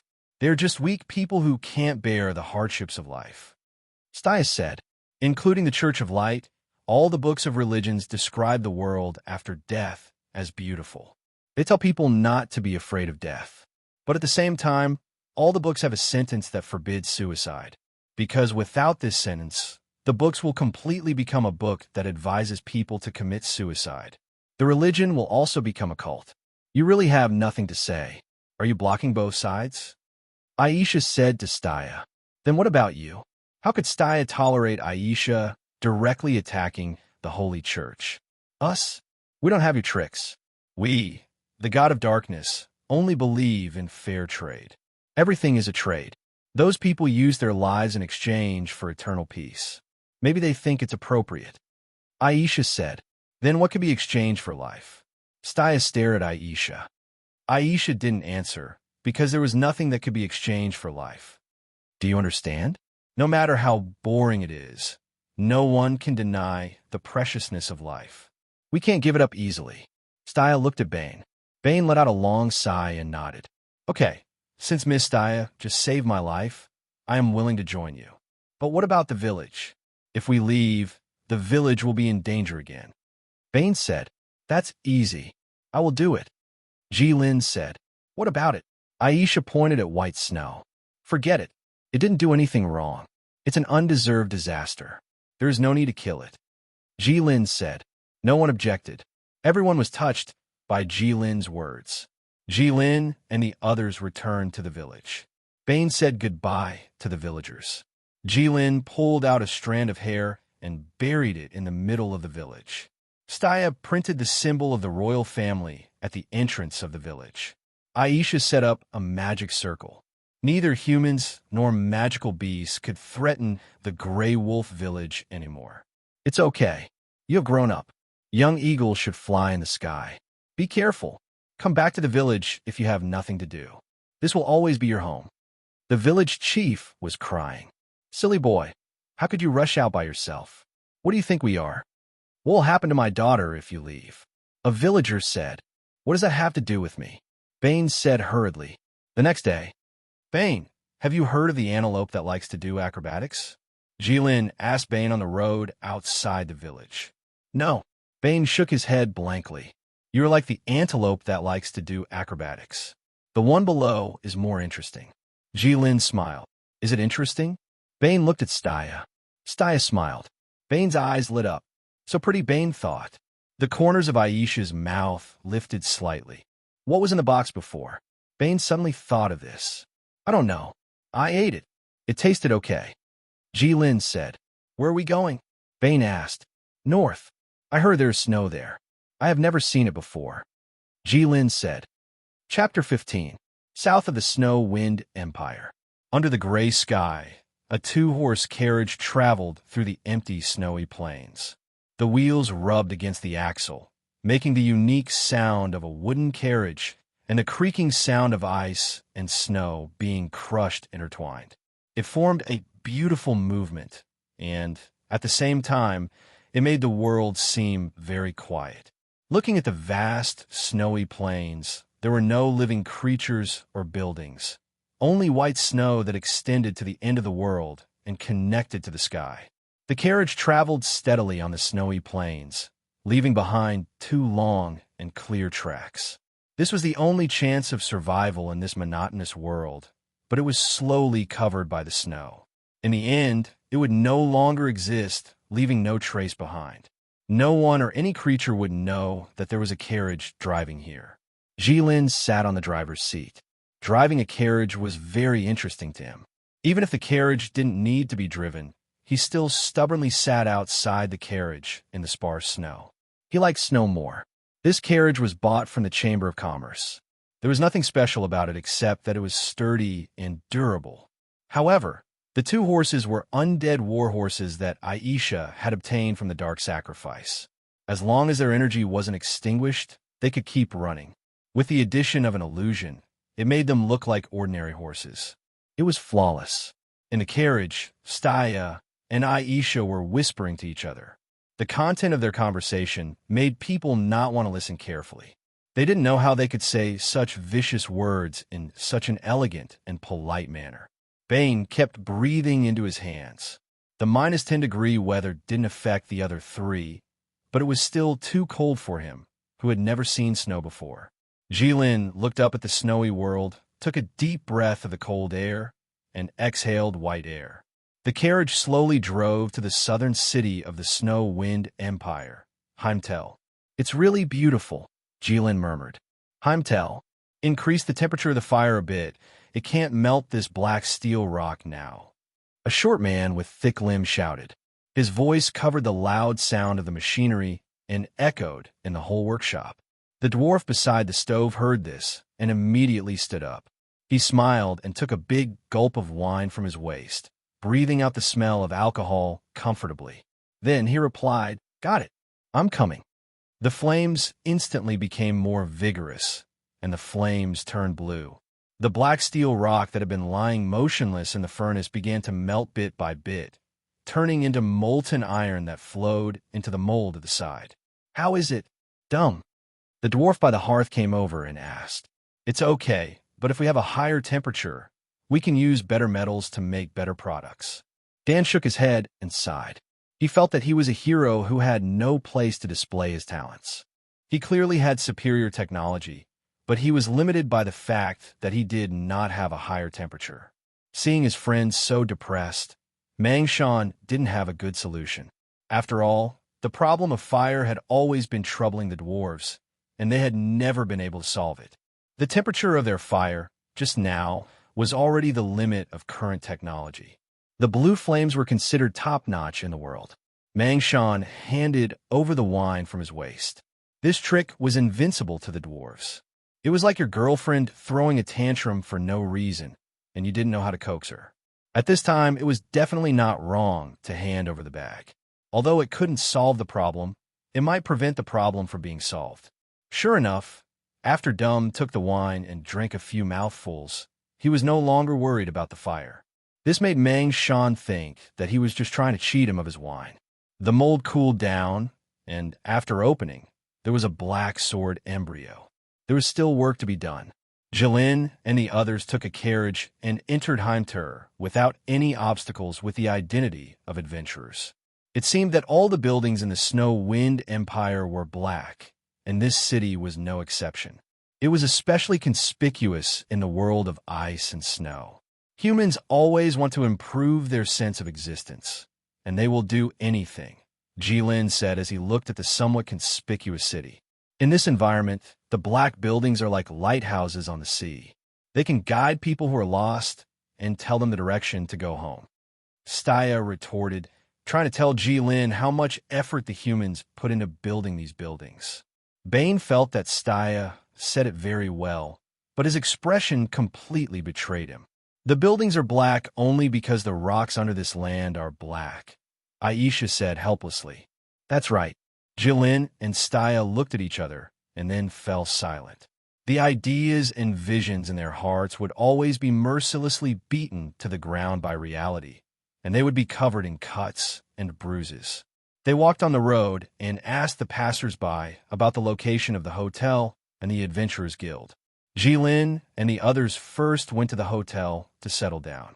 In the Snow-Wind Empire, there were not many outsiders in any city because no one was willing to travel in the snow and pass through the vast snowfield. It was only until the appearance of the Adventurer system that things changed. "Boss, for rooms and a whole roasted lamb first," Jilin said generously as soon as he entered the hotel. He looked like a tycoon in the human world that would make people jealous. He was both rich and rich. Ever since he accepted Aisha's suggestion, the number of humans who went to the Red Dragon Palace to seek death was not as many as he imagined, but it never stopped. Jilin now had a lot of money. "The Wind Moon Empire is just like the rumors. It's really cold," Bane sighed as he leaned against the stove. "What is cold?" Jilin looked at him and asked seriously. "How do I explain this to you?" Bane said hesitantly. "When the outside temperature is lower than the human body temperature, people will feel cold." Aisha showed her wide range of knowledge. "Really? That's why I feel cold all the time." Jilin said, "I'm talking about people. Dear guests, the dishes are here," the waiter greeted. Other than Jilin's roasted lamb, Staya and Aisha also ordered a lot of snow toads, snow rabbits, and all kinds of snow region specialties, which filled up a big table. But in front of Jilin, these were all small things. Because there were very few outsiders in the city, and most of them were adventurers, The hotel was open opposite the Adventurers Guild, and vice versa. Everyone decided to let Bane take the mission.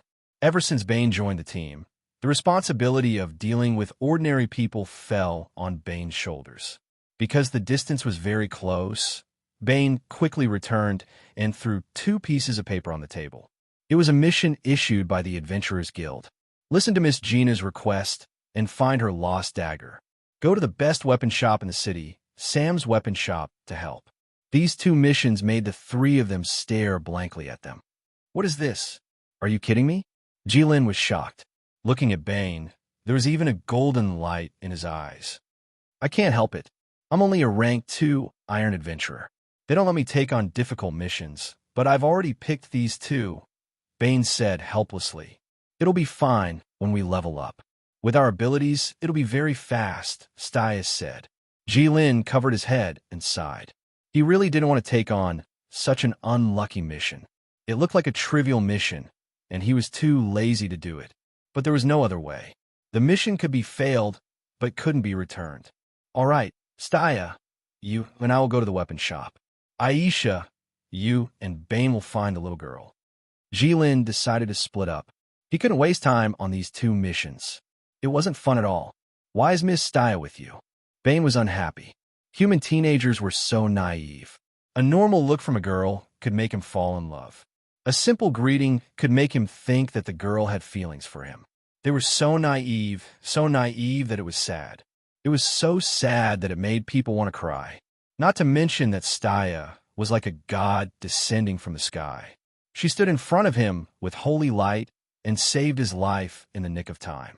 Aisha is a realist, and you're the only normal human among us. So you 2 won't be at a disadvantage when dealing with humans. If Stia went, I think Stia would agree to whatever the humans said, Jilin answered patiently. Even at this moment, Bane couldn't find fault with Jilin. Jilin was right. Miss Stia was good at everything, but she was too nice. Usually, she would agree to everything. As for why Jilin didn't go, that was the right decision. Letting a creature that could kick a Class 8 magical beast to the point where it couldn't even stand up get close to a human girl was indeed not a good idea. It was better to let him go and forge. Bane agreed with Jilin's decision. So everyone went back to their rooms to rest. They set off the next morning. Is anyone there? We are adventurers who accepted the mission and came to help. Jilin shouted as he knocked on the door of the weapon shop. The door opened, but there was no one in sight. Just as Jilin felt strange, a dissatisfied voice came from below. Such a skinny human and a human girl? Dan questioned. Our work here is very hard. If you don't meet the standards, I won't pay you. Hee, don't worry. Crimson Lin took a steel sword from Stia and bent it with his bare hands while Dan was dumbfounded. Please come in. Hello, is Miss Gina here? We are adventurers who came to help. Bane also knocked on a black door. It was obviously a place where rich people lived. Hello, respected adventurers. You are finally here. Please come in. A young girl walked out of the door.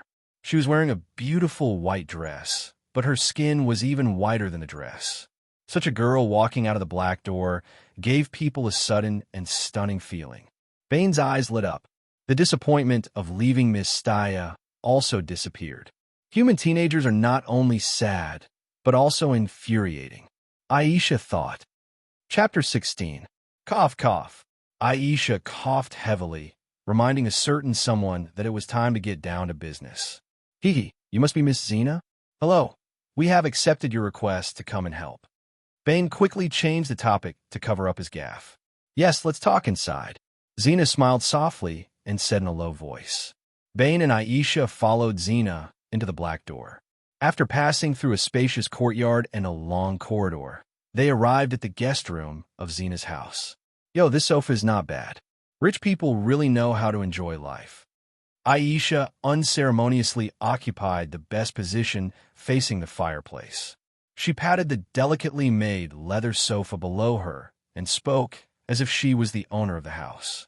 I'm sorry about this. My companion has not seen much of the world. Please excuse me. Bane rubbed his hands and explained to Xena awkwardly. As soon as Aisha left Jilin's side, she immediately acted as if she was the boss. She was so arrogant. Who are you calling a person who has not seen much of the world? You're just a kid who grew up in a village. Aisha had dominated the mainland for more than 100 years. She could tolerate other things, but how could she tolerate being called a person who has not seen much of the world? Bane decided to learn from Misty and ignore her. Anyway, he really couldn't beat her, so there was no harm in tolerating it. Could you please explain this mission in detail? Bane sat down on the right side of Aisha and said to Xena, "Of course." Xena poured a cup of hot and fragrant black tea for Bane and Aisha. Then she sat on the host's seat and said, "This matter started from my grandfather." Xena started a standard long story. Bane immediately sat up straight and prepared to listen attentively. He was as serious as a primary school student who had just stood up and greeted the teacher and sat down for less than a minute. However, Aisha was of course not as sweet as him. She interrupted Xena without any hesitation. "Can you get straight to the point? Our time is also very precious." "That works too. To put it simply, I lost an ancestral dagger. It's very important. As for who stole it, I have some ideas in my heart, but I don't have any evidence. I need you to sneak into the suspect's house, find my dagger, and bring it back. I will give you a generous reward." Xena tilted her head and thought for a while before saying, "I want to know who your suspect is," Bane said. "Duke Lawrence, Grand Secretary Bei Luo, and Ambassador Yengang." Aisha frowned as soon as Chi-Na finished her words. This mission was not simple. Judging from their names, they seemed to be very powerful people. Bane was a little hesitant. How could it be easy to sneak into the house of such a powerful person? Don't worry, these three spend most of their time in Wind Moon City. The residence here is just a property under their name. Although there's still people taking care of it, the degree of security isn't too high, Gina explained. Bane nodded lightly. If it was this kind of vacant house that usually didn't have an owner, no matter how powerful or rich the owner was, it shouldn't be too difficult to sneak in. But even so, Bane, who had just experienced a life and death situation, wasn't willing to take the risk. It was said that the top warriors of the human empires were all diamond level, and the Grand Secretary of the Wind Moon Empire could be said to be second only to one person and above tens of thousands. Other than the Emperor, there was no official higher than him. Duke was the highest rank in any country, and the Lawrence family was a hereditary duke since the founding of the country. As for Ambassador Yengang, although he didn't know who he was, to be able to stand side by side with these two people, he must not be simple. And he, Bane, was only an iron-level thief. If he were to wade into that level of quagmire, even if he had a few lives, he wouldn't be able to survive. Any bodyguard of low status would be able to kill him, and he wouldn't even have to say a word to his companions after he was killed. Just when Bane decided to point out that this mission was seriously inconsistent with the level of the posted mission and then reject it, Gina actually grasped Bane's hand. Her eyes were pitiful, and her voice was soft and weak, as if she was hugging the only log in the lake. She said with a pleading voice, "Respected adventurer, please help me. I really don't have any other way." Amazing, Aisha praised in her heart. Are all the little girls nowadays so amazing? If you don't have any other way, why don't you continue to post a mission and wait for others to come? Don't hold on to me. I'm just an iron-level thief. I'm not worthy of your attention. Bane complained in his heart, but he didn't know why he couldn't vent his anger in front of the pitiful Gina. Then he could only pretend as if nothing had happened and act as if nothing had happened. "Of course, we're adventurers. Since we've accepted your mission, of course we'll do our best," Bane said hypocritically. After Bane said this, he glanced at Aisha and thought, "We've been walking together for such a long time. You can't just watch me die, right?" Aisha still had an enigmatic smile on her face and didn't say a word. "Yes, thank you. I'm really lucky to have met an adventurer like you," Gina choked and said as if she was holding back the tears that were about to flow out with great difficulty. A little too much, Aisha felt that the young people nowadays were still lacking in maturity. "It's worth it," Bane thought in his heart. Bane and Aisha didn't return to the hotel, but stayed in Gina's house. They would stay here until the end of the mission. "Sister Aisha, do you think this is easy?" Bane asked flatteringly. Yo, why are you so sweet all of a sudden? Aisha smiled meaningfully. During the journey before, Bane was obviously closer to Staya. Even a blind person could see the relationship between Staya and Aisha. It was a conflict from the body to the soul. Therefore, although Bane was very polite to Aisha, he still kept a certain distance. But now that their lives were at stake, how could he care about that? Although Bane was young, he still understood the simple logic of a man knowing when to yield. Isn't that what I should do? Sister Aisha is so smart, gentle, and kind. Of course, I have to ask for her advice when I'm in trouble. Even if it's a small matter, I don't need Sister's help, but it's still good to be able to talk to Sister more, right? Bane completely abandoned going offline for safety reasons. Too much. It's too rough, Aisha said with disdain. I didn't grasp it well. Bane lowered his head and admitted his mistake. Don't act pitiful in front of me. You were so powerful just now. You didn't even care about the top nobles in the empire. People say that men can give up their lives for beautiful women, but you just touched her hand and you don't want your life anymore? Do you have to? Can't you be more mature? After all, you're with me. I'm embarrassed. Aisha raised her thin eyebrows and mocked Bane. I'm not. Bane's ears turned red and stuttered. Plus, you're too scared. You don't dare to express your feelings. Why don't you use the method you used on me just now? Aisha was disappointed. It's not that easy, Bane said in a low voice. God knows how many young men were thinking about this sentence. Who didn't know that if you like someone, just say it? But it's not that easy. It's easy to say. Which young man who had the courage to confess didn't bet everything he had at that time? Looking at the girl he loved standing in front of him but didn't dare to look into her eyes, his heart was beating violently, uncontrollably. Even breathing became difficult because of nervousness. But he still had the courage to say the lines he had prepared in advance. Then, he would look forward to the result, heaven or hell, with the awareness of either success or death. The young man who confessed could be said to be tragic. Therefore, every true love was both moving and moving. How do you know it won't work if you don't try?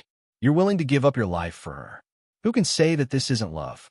Listen to me, you have a big chance. You saw how Miss Gina wanted to marry you just now. She must have been moved by your courage. If there's a man who is willing to die for me, then I will definitely go with him. You have to think about it. You'll have a chance if you try. If you don't say it, then it's completely over, Aisha said excitedly. Plus, if you succeed, you'll learn a lot. If you fail, you won't lose anything. You don't want to do this kind of profitable business? It seemed to make some sense, but it also seemed to be wrong. Bane was already confused. Sister, let's see how this mission is going to be done. Bane decided to drag it out. Even I don't have the confidence to escape from this mission. If it's you, you'll definitely die. Aisha turned her face away and didn't even look at the mission. Sister, you have to save me. I'll definitely be your servant in the future to repay you. Bane moved closer to Aisha with a sad face. No, you don't need to. Just promise me one thing. Aisha smiled slyly while flicking her nails. What is it? Tell me, I'll do my best. Bane patted his chest loudly, but he was very guilty. Aisha wasn't someone who was easy to get along with. It's simple. After it's done, you just have to confess to Gina. I'll protect you. Aisha smiled slyly.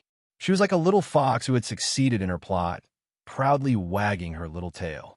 Isn't this a bit too rushed? After all, we just met. Bane was helpless.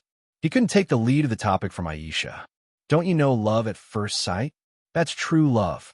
I don't know you, but I just like you. I don't know why. What kind of realm is that? Aisha encouraged Bane.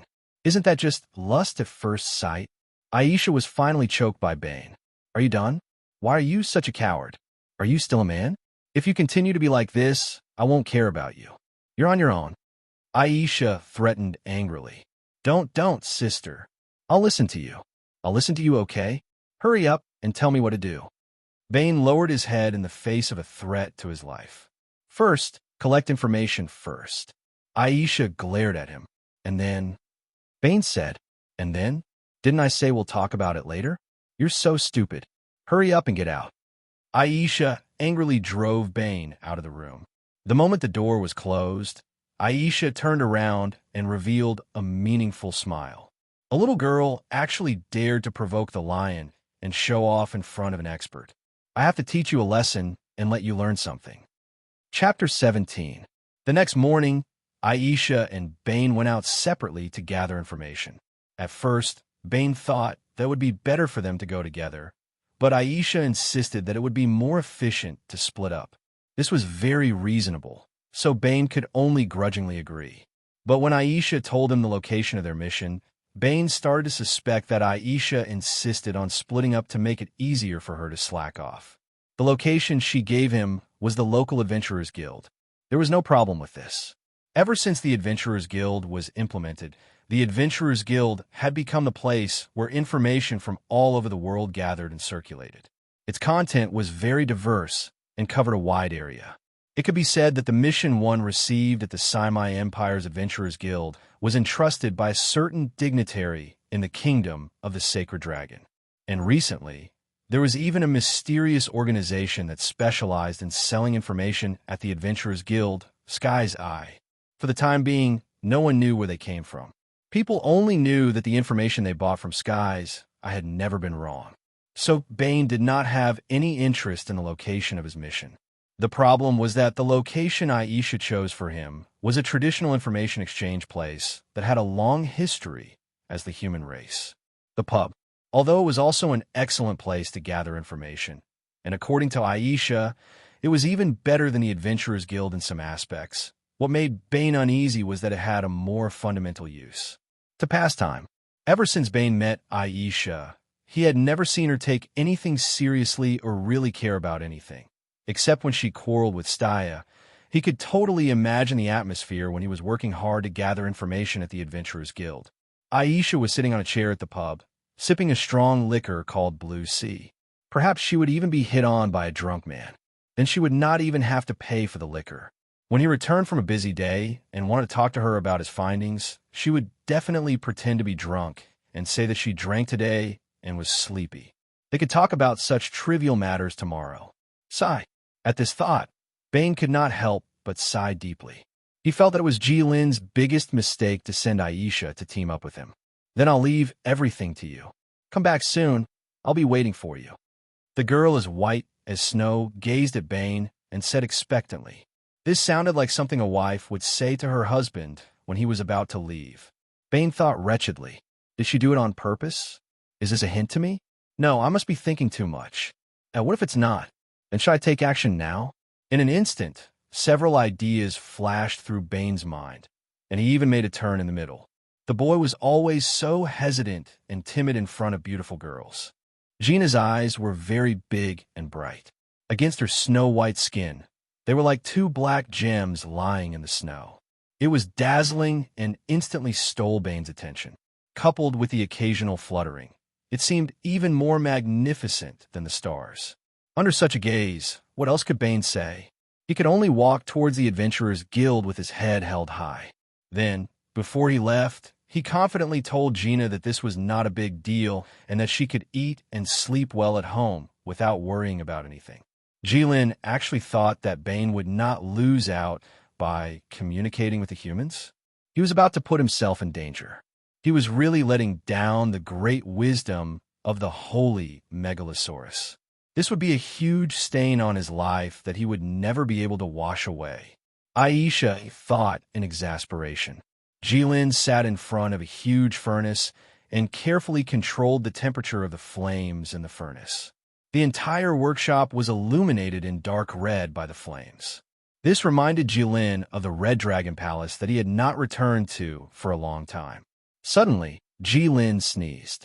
This was very rare for Jilin. It was completely unexpected and caused him to lose control of the flames. The whole room was obviously brighter. Cracks appeared on the lava in an instant.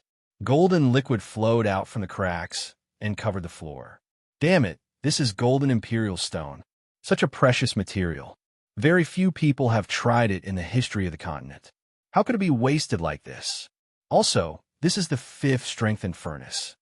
Mangshan held his aching head with both hands and was a little mad.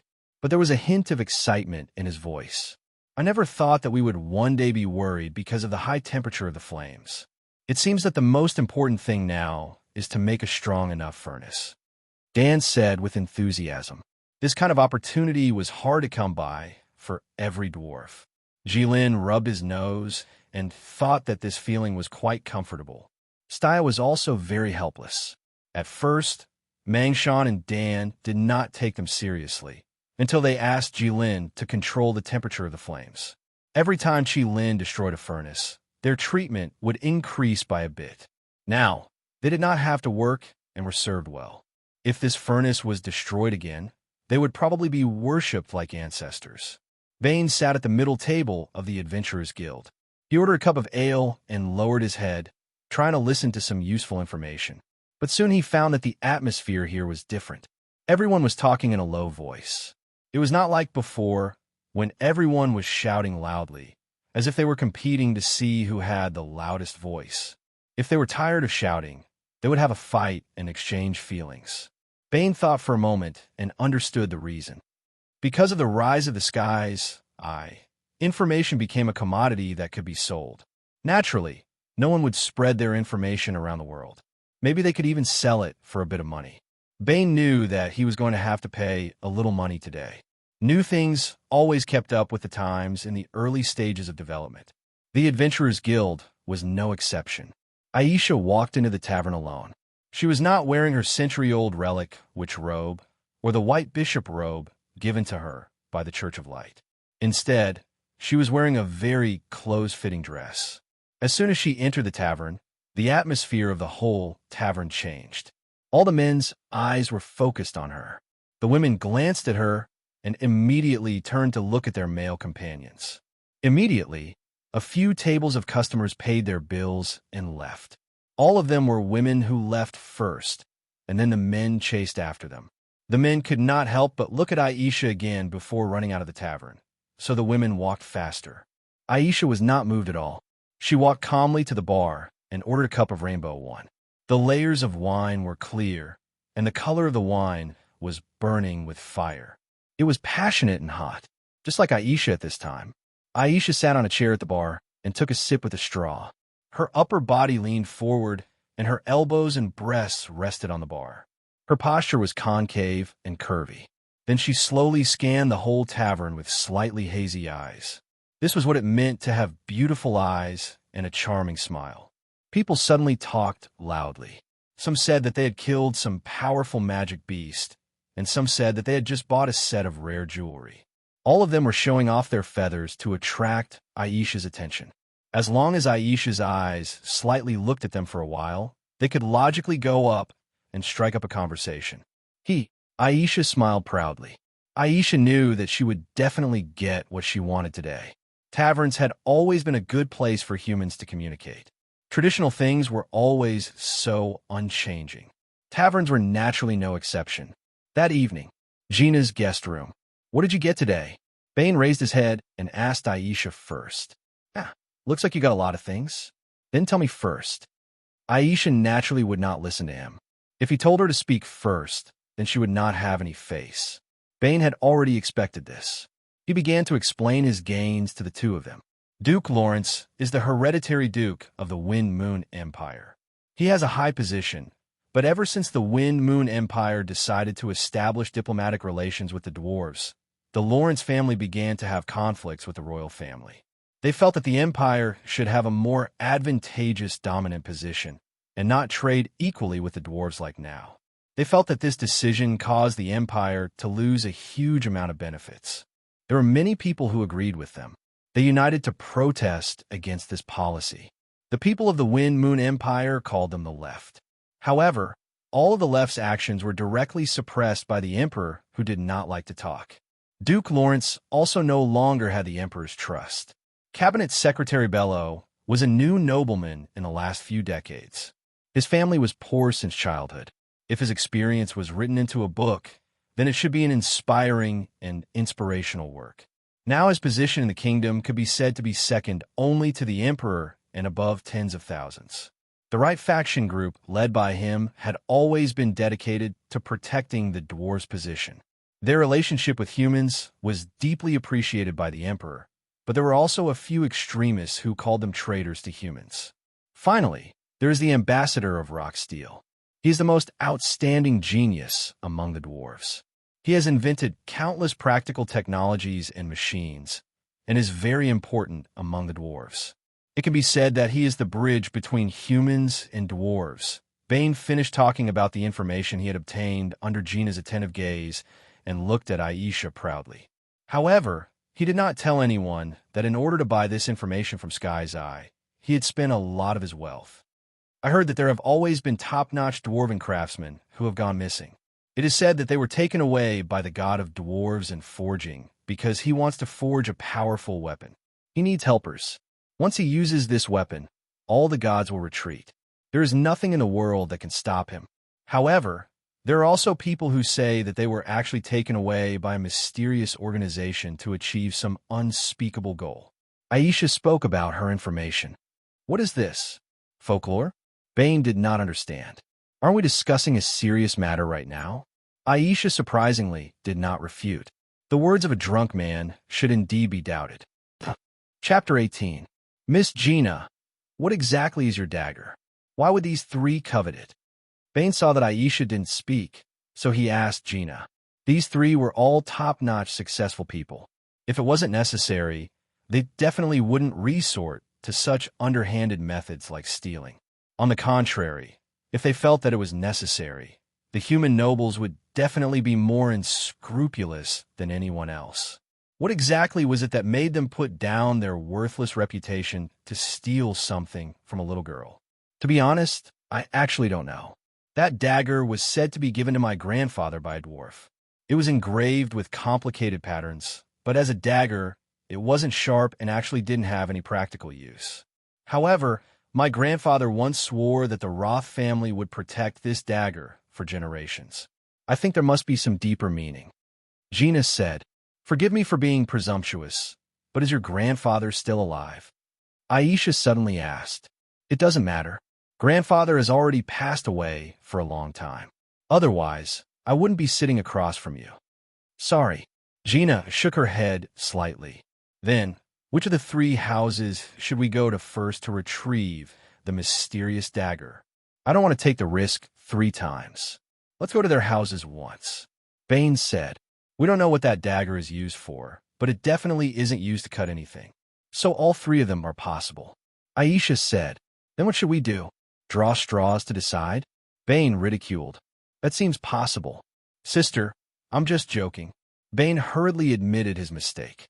"According to the information I received, Yin Gang has been helping the Wind Moon Empire with some research in recent years. Grand Secretary Bei Luo also gained the Iron Blood King's trust and helped the Emperor to handle the country's affairs. These 2 shouldn't have the time to do such a small thing. Then, the biggest suspect is Duke Lawrence, who has nothing to do all these years." Aisha analyzed. Although Aisha seemed to be speaking with conviction, Bane didn't feel at ease at all. What Aisha said, the possibility of an accident happening was too high. Just because he didn't have time to spare, did he really not have time to spare? Why can't he stay at home all the time if he has nothing to do?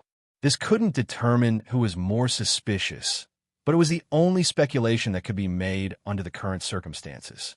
Bane didn't say anything because he didn't have any better ideas. Something was better than nothing.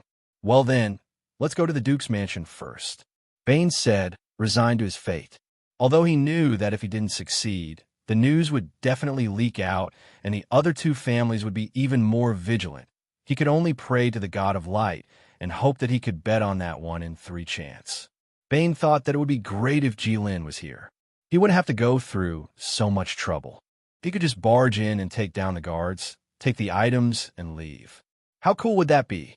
We're adventurers, not bandits. Although we're helping the owner find the lost item, it's still considered trespassing. Since we found the item, it's fine. No one can say that we're in the wrong if we're caught red-handed. But if we can't find it, it'll be troublesome afterward. We can't let anyone find out who did it for the time being." Thinking about it this way, it seemed that he and Aisha were quite suitable to do this. Aisha could teleport and come and go without a trace. Furthermore, he was a thief, so this was simply his job. Could it be that this was actually the result of Jilin's careful thinking? Is there any way for us to find the item within a certain range? After all, the mansion is so big and there are so many rooms. No matter how arrogant a thief is, he can't ransack every room, right? We're not going to ransack the house, Aisha said. Bane nodded repeatedly. Yes. Gina said. What? Bane asked hurriedly. Me? Gina said. What? Bane didn't want to believe his ears. The direct descendants of the Roth family can feel its presence within a dozen meters. Gina said. Then haven't you walked around these three people's mansions? Aisha said. Of course I tried, but I couldn't find anything. Gina said. Wait a minute, I don't seem to understand what you mean. Are you saying that I have to bring you along when I go to the Duke's mansion at night? And then we have to walk around the Duke's mansion? Bane finally reacted and asked in disbelief. Bringing a young lady to the Duke's mansion to steal things? What kind of brainless idea was that? Was he trying to make things more difficult for himself? Don't underestimate a thief, okay? This is a job that requires skill. Yes.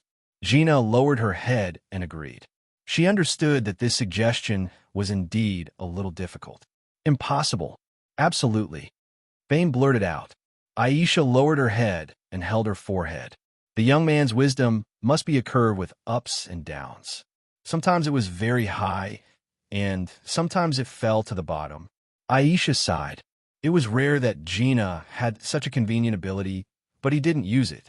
Indeed, it was very dangerous to bring a girl to the Duke's mansion, but compared to strolling around room by room, it was definitely a more feasible method. She didn't believe that Bane didn't think of it, but Bane refused without hesitation for some reason. This is my request, and this thing is very important to me. If there is even a tiny possibility of increasing the success rate, I won't give it up. Moreover, it will definitely be easier for me to go with you. It was rare for Gina to insist on her own opinion without wavering. She looked straight into Bane's eyes and clearly expressed her firm determination. Bane looked at Gina and was stunned. In his impression, Gina was a beautiful young lady from a rich family. She was very polite to people, spoke softly, and was weak. She never refused people. The impression she gave to Bane was that she was weak and sickly, which always aroused his desire to protect her. Although Gina was actually very healthy, this was the first time Bane saw Gina's strong and independent side, which was equally radiant. Bane suddenly recalled the story of a legendary couple in the mainland.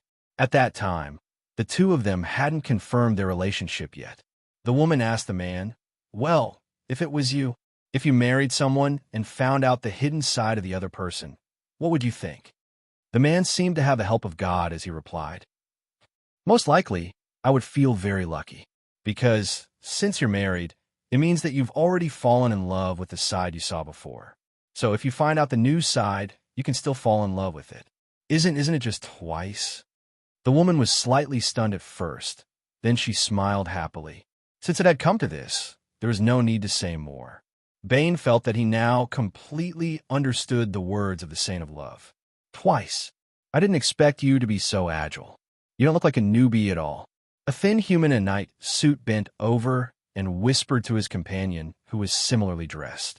Of course, I was very naughty when I was young. I always made my parents angry. Small things like climbing over walls are a piece of cake, Gina said proudly. It's hard to imagine you being naughty. She should be very cute too. Ben didn't know why, but under such circumstances, he blurted out such a sentence. Maybe it was because it was late at night and the moonlight was too beautiful. Humph, it's okay. Gina didn't seem to be the slightest bit different as she said that. But if Bane could look at Gina directly, he would notice that Gina's snow-white ears were slightly red under the moonlight. But he couldn't, so he didn't see it. He breathed out a sigh of relief, but at the same time, he felt a little disappointed. Bane pulled himself together and looked around vigilantly. They were already inside the Duke's mansion. The walls of the Duke's mansion weren't high. A normal person could climb over it if they tried harder. But that didn't affect the meaning of its existence, because it had a magic circle that was responsible for security and defense. But this kind of thing couldn't stop Aisha at all. No matter how brilliant your magic circle was, could it be higher than the palace of the Saimai Empire? Back then, Aisha brought Jilin and directly teleported to the opposite side of the king. Bane brought Gina to the small forest at the corner of the Duke's mansion for a while, but no guards passed by. It seemed like Gina was right. The security wasn't very tight. It seemed like the success rate of this operation was quite high. Chapter 19. The bright moonlight shone on every corner of the earth, but only the Wind-Moon Empire's perennial snow could make it brighter and whiter.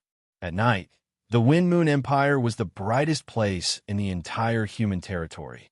In this kind of place, if you really wanted to do a business at night without capital, it would be more difficult than in other places. But for a professional thief, it was naturally not a problem. In the Duke's mansion, Bane used the stealth skill and carefully walked through the large courtyard. He stuck his head out and looked around. The soft-soled sneak shoes didn't make the slightest sound when stepping on the ground. Every time Bane turned a corner, he would turn back and signal to his companion behind him. China would immediately follow and wouldn't make a single mistake. The stealth skill could greatly reduce a thief's sense of existence. Even if they were standing face to face in front of ordinary people, they might be ignored. It was definitely a thief's divine skill. Bane brought China to a corner that he thought was relatively safe. Bane looked around and put his hand on his ear. Bane's ear was wearing an earring that had no sense of beauty. In the process, they were lucky that they didn't encounter any enemies. Aisha, can you hear me? Yes, very clear. I really didn't expect the dwarven technology to be so magical now. Yin Gang is really quite capable. Aisha looked at the dwarven invention in her hand. This little thing was a miraculous invention of the dwarven genius inventor Yin Gang in recent years.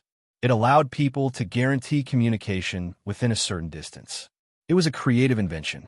Once upon a time, it was the witches who developed these strange things, such as potions that could turn people into frogs, a clock that could talk, a chair that could run on its own, and a broom that could fly.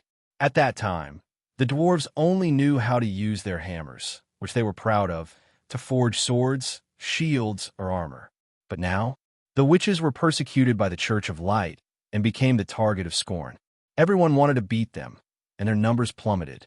Those who were lucky enough to survive were also in a constant state of anxiety. How could they have the leisure to make these things? The dwarves, on the other hand, had the support of the entire Wind-Moon Empire. Their technology was changing with each passing day. This gave Aisha an untimely feeling of a hero past his prime, and the new generation surpassing the old. Let's talk about this after we finish our work. Bane breathed a sigh of relief. He had spent a lot of money to buy this transmitter from the Sky Eye organization. If it couldn't be used tonight, it wouldn't be just a small loss of money. Let's start, Aisha said. Bane took out a fist-sized purple crystal from his bosom and gently hit it against the wall beside him. Although he didn't use much strength and didn't even make a crisp sound, the crystal shattered into fine powder the moment it came into contact with the wall. The powder instantly spread out in all directions with Bane as the center. The powder was too small to be seen by the naked eye, so it could pass through any cracks and enter any building. In a very short time, it had spread throughout the entire Duke's mansion. The work of the witch, Crystal Bat. At the moment when the crystal broke, Aisha, who was drinking in a tavern not far from the Duke's mansion, closed her eyes. She seemed to be savoring the wine in her mouth, but in fact, she was adapting to the magic returned by the crystal. A moment later, Aisha pulled down the brim of her hat, covering her eyes that had turned purple when she opened them again. If Jilin looked at her eyes now, he would find that her purple pupils contained a small but clear picture. Naturally, it was the Duke's mansion. Done. From now on, I'll support you, Aisha said to the transmitter. Bane breathed a sigh of relief. Cooperating with the witch was so scary. You never knew what they wanted to do until the last moment. They also wouldn't tell you because they felt that you didn't understand anything. It was too troublesome to explain it from the beginning. Before the operation began, Aisha gave Bane such a crystal. She didn't tell Bane what it was for. She just said that when they entered the Duke's mansion, he would find a chance to break it. Who would feel relieved? Bane thought to himself, no wonder you witches can't beat the dwarves. You don't let people feel at ease. It was like you knew that there would be 20 people coming to trouble you tomorrow. Then you spent a lot of money to ask the witch for help. Then the witch gave you a bottle of unknown potion and told you to drink it when you saw the enemy tomorrow. No matter what you asked, she didn't say anything. She just looked at you with an inscrutable smile. Her eyes were like looking at an idiot, full of disgust and pity. You had no choice but to take this thing home. The next day, you saw the enemy drinking the potion. You thought you were invincible and could easily deal with the enemy. But in the end, you suddenly turned into a frog. You could only hide in the mud near your home and watch the enemy return resentfully when they couldn't find you. Then you waited to turn back into a human. Who could stand this? But if you wanted to spend money to ask the Dwarven brothers for help, then it would be simple. The generous and honest Dwarven brothers would give you a handheld gunpowder gun and tell you to put it in front of your house. Tomorrow, you could shoot whoever you saw. How bright and reliable this was. If you could choose, you believed that everyone would be willing to make a deal with the Dwarven brothers. I saw it. This mansion is not empty now, but they are all gathered in a room. I don't know what they are doing. There are about 20 people.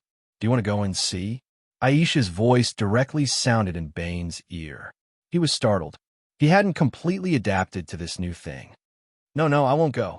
Bane just reacted to what Aisha said and quickly refused. Are you kidding me? Now is simply a heaven-sent opportunity.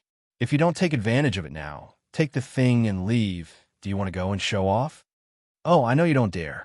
Don't talk nonsense. Hurry up. Hey, you have a lot of courage. I'm sorry. It was still the same sentence. A great man knows when to yield and when to stand tall. Moreover, he had a bow under the eaves. Go forward. Left. Go against the right wall. There's an alarm circle on the left. Yes, go straight ahead. They haven't come out yet, but don't let your guard down. Squat down. Crawl forward. Aisha precisely instructed Bane's actions through the communication device. Bane could also do the same.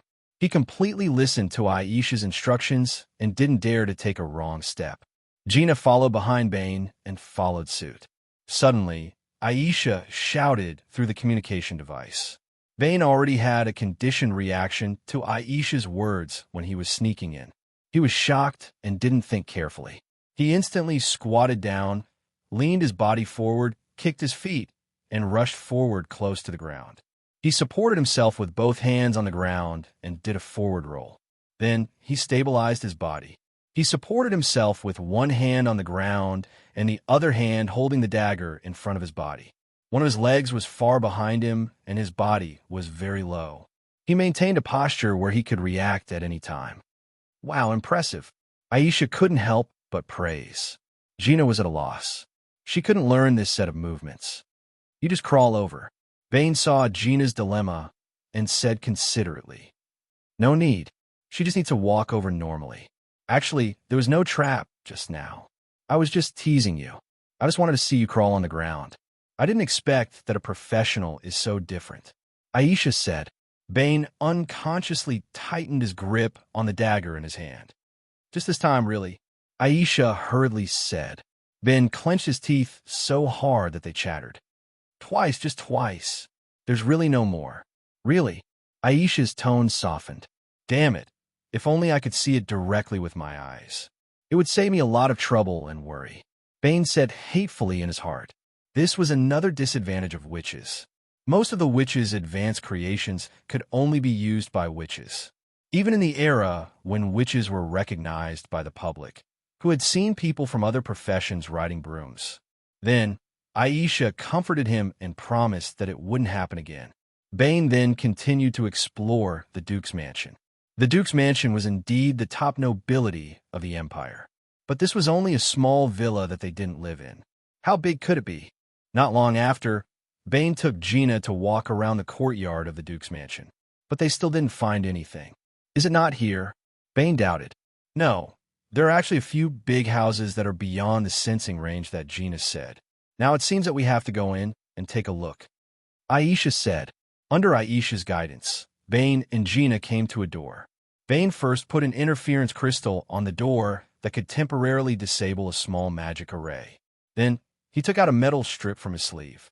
He inserted it into the keyhole and fiddled with it. With a click, the door was unlocked. Wonderful, Aisha praised. It was indeed a skill to be able to open the door of the Duke's mansion so easily. Just when Bane was about to be proud, a burst of ear-piercing alarm blared, instantly piercing the quiet and beautiful night sky and resounding throughout the Duke's mansion. What's going on? Didn't you say that even the palace's magic array couldn't stop you? Are you playing with me again? Bane shouted. The alarm was too loud. If he didn't shout loudly, he couldn't guarantee that Aisha could hear it. Not this time. The magic array really failed. Aisha was also very puzzled. This is an alarm system made by the dwarves. Gina said. Damn, they really do everything now. Aisha ridiculed. What do we do now? Bane hurriedly asked. As the alarm blared, his forehead was sweating profusely. They came out. If you want to run now, you may not be able to outrun them. From now on, you must listen to me completely. Aisha's tone was rarely serious. Okay. Chapter 20. In a spacious and bright underground secret room, there were several dozen people standing neatly. They were surrounded by tall, gray stone walls and thick pillars. On the roof, there were soft magic crystals and dazzling incandescent lamps made by the dwarves. The walls were engraved with magnificent patterns. The megalosaurus was roaming in the sky. Wherever it passed, the earth would burn. The dwarves were forging weapons and lived in underground caves. The humans were standing on the majestic walls, holding spears as they looked into the distance. The Saint of Light was holding a pearl with both hands. It was radiating light and justice, illuminating the world. The witches were holding it in their arms, restraining its brilliance. It meant knowledge and wisdom couldn't be easily leaked. There were also countless strange symbols. If one looked at them for a long time, they would feel dizzy, making one doubt the taste of the owner of this secret room. At this moment, the owner of this room was standing on the only platform in front of everyone. If this person didn't have the signature beard of the Wind Moon Empire, he could be said to be a handsome uncle who could hook up with a girl 20 years younger than him. He had a tall figure and thick arms. His blue eyes swept over the people below, as if they were even more dazzling than incandescent lamps. He waved his arms and excitedly made his declaration. We are now standing on the land of the Wind Moon Empire, Heimtel. This place was also built by the Iron Blood Emperor with the soldiers and people of the Wind Moon Empire. Our ancestors used their blood and sharp blades to build this place. Every inch of our Wind Moon Empire is soaked in the blood of our ancestors and inhabited by their heroic spirits. But in the Empire, there are actually people who think that we should curry favor with the dwarves without any bottom line, just because we need their help. The insatiable dwarves actually want to have their own city in the Wind Moon Empire. Even this Heimtel has autonomy. How preposterous is that? It means that a country within a country will appear in my Wind Moon Empire. But the wise Iron Blood Emperor actually showed signs of agreement.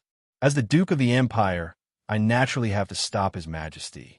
It is my duty to do so, because the Empire doesn't belong to His Majesty, but to the people of the Wind Moon Empire. But the dwarves aren't people of the Wind Moon Empire. They're only guests we invited to help. As the host, in order to thank the guests, of course we should offer them good wine, delicacies, and generous rewards. But the guests don't think it's enough. Now, they want to turn the tables on us. Can we agree to that? As citizens of the Wind Moon Empire, we have wind in our blood. We are the snow wolves of the snowy plains. How can we allow others to sleep soundly under our beds? But for some people, the wind and snow in their bodies had melted. They didn't have the strength of character of the Wind Moon Empire's people. They were afraid of war, afraid of the threat of other empires. They wanted to firmly capture the dwarves, no matter what. I am very proud and also very lucky. There are very few people like this in front of me. The wind and snow in our bodies have yet to dissipate, and are still as sharp as blades.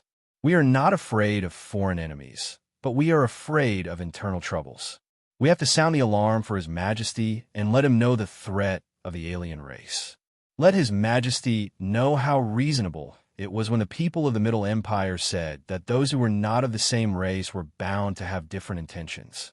Perhaps we will not be understood by His Majesty, and we will be reviled by the people, even sacrificing our lives. But we know that it's all worth it because we can hold our heads high after death and stand in front of the Iron Blood Emperor while covered in snow. We can tell him that we, his descendants, didn't disgrace him. I shed my last drop of blood for the Wind Moon Empire. After Duke Lawrence finished his speech, the bodies of the people below were slightly trembling, their blood boiling. He looked at his reliable subordinates and said in a deep voice, "In the wind and snow, the Empire exists forever." This sentence was always said by the nobles of the Empire, so frequently that it was almost the same as greeting. But now, when Duke Lawrence said it, it seemed to contain the weight of his entire life. The Empire exists forever. Everyone neatly knelt down on one knee and echoed. Their voices echoed in the entire basement, lingering without end. The simple words contained a strong emotion. It was believed that at this moment, everyone felt that for the Empire, even if they died, they wouldn't regret it. Everyone, stand up. Other than His Majesty, no one can make the noble people of the Snow Wind Empire bend their knees. Our current problem is how to sound the alarm for His Majesty. Our plan is to use the dwarves' technology, carry out a terrorist attack, and then shift the blame to the dwarves. But we have to take note that in the process, we can even blow up the city center or the Church of Light, but we still have to try our best not to let our people die. We all know that small fights are not enough to alarm His Majesty, who doesn't like to talk. So after a long period of investigation, we finally found a city that doesn't exist on the map, Morag. Morag, you found it? Before the 3 words Morag came out, everyone was quietly standing there without moving. They were solemn like warriors who were about to go into battle and had the will to die. But after these 3 words came out, everyone became restless and couldn't help but whisper. Those who knew the inside story were shocked and excited to find this secret city. Those who didn't know looked left and right and were at a loss for their companions' excitement. Morag is a huge relic that the Empire accidentally discovered 100 years ago. It is a city left behind from the era of the gods. It was preserved very well, and most of it was hidden underground. Only a small part of its tallest building was exposed on the surface and was covered by snow all year round. After the Empire discovered Morag, they immediately sealed off the news.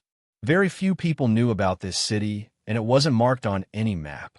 The Empire began to study Morag, not only for archaeology, but also to obtain the power of the era of the gods.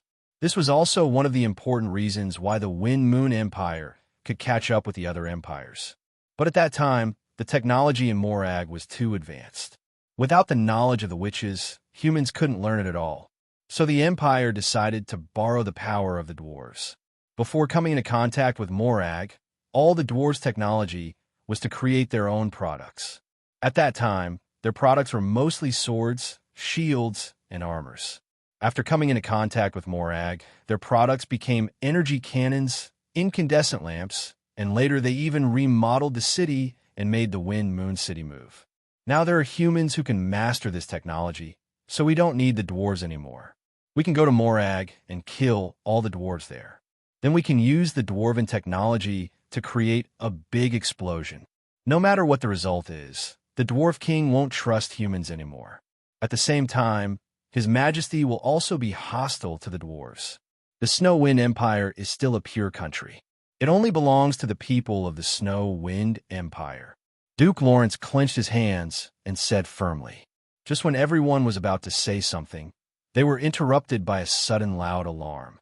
Everyone's body tensed up and entered a state of high tension. They were now conspiring under the east window, so they couldn't bear the slightest bit of trouble. No matter what the original intention was, once it happened, they couldn't escape the crime of treason. You, a top nobleman of the Empire, brought your subordinates to carry out a terrorist attack? What good would it be if people found out?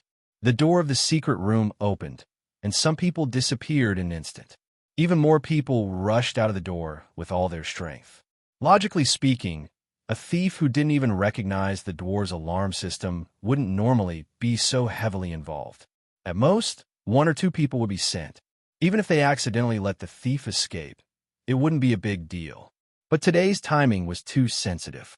even if the thief was hungry and only wanted to steal a steamed bun from the Duke's mansion. Today, they couldn't let him escape. Chapter 21. From now on, you have to avoid the pursuers. You have to maintain your stealth at all times. The pursuers behind you are all much higher level than you. Once the skill loses its effect, they will be able to sense you from afar, Aisha warned Bane. But this direction, are we going in? Why are we going out? Bane sensed the direction he was heading in and found it hard to believe. There's no other way. The level difference is too big. If you're in a place where they're focusing their attention, it will be useless even if you use stealth. You can only gamble with the darkness under the lamp. They're all chasing outside. No one will think that you will go in, Aisha said confidently. It's dark under the lamp. Yes, I've always heard of this saying, but it's rare to see someone actually do it. Who has ever seen a thief find a lamp and stand under it after being chased until he can't run anymore? Bane thought to himself, did you read too many stupid stories from the Middle Empire? How did you come up with such a crazy idea? Bane said excitedly.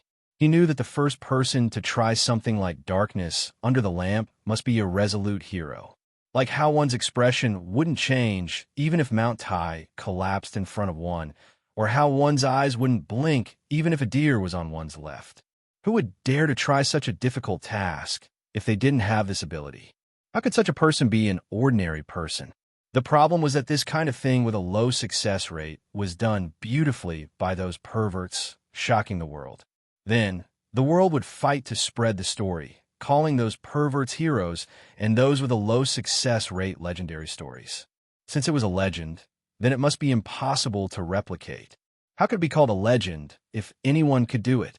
There was a legend in the Middle Empire. It said that the Prime Minister of the Empire personally guarded a city. However, coincidentally, the city was empty and the enemy took the opportunity to attack. The Prime Minister opened the city gates.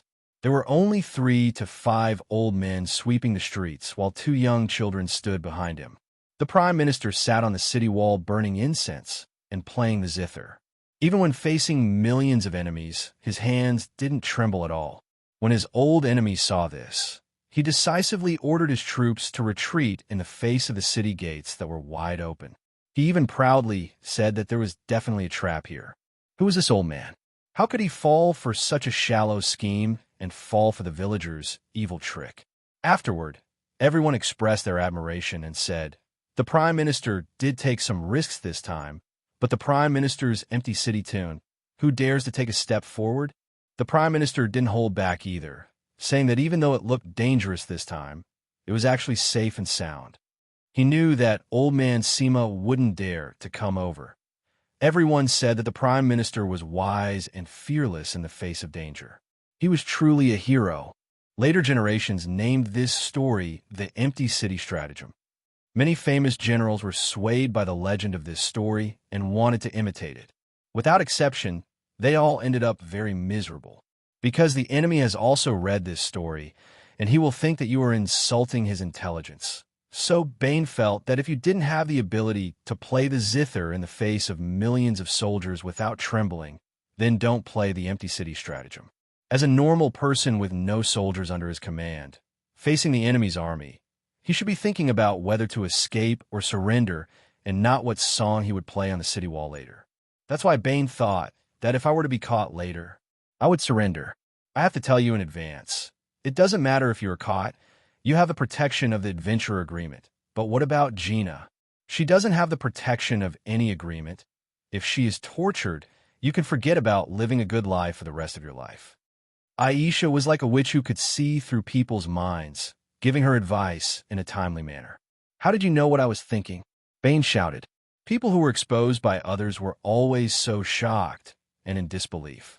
Do I even need to guess your thoughts? Aisha said proudly. People who guessed other people's thoughts were always so proud. Aisha was right. It didn't matter if he was caught. After all, he didn't take anything. At most, it would be considered an attempted crime. Moreover, we came here on a mission. If there was any responsibility, it should be the employer who took the responsibility. But the problem was that the employer was right beside him. If she was a middle-aged uncle, it would be fine. Anyway, the mission wasn't to protect his safety. At most, he would just leave her here as a thief he could leave. Unfortunately, she wasn't. She was a snow-white and cute girl. Leaving such a creature here without a care?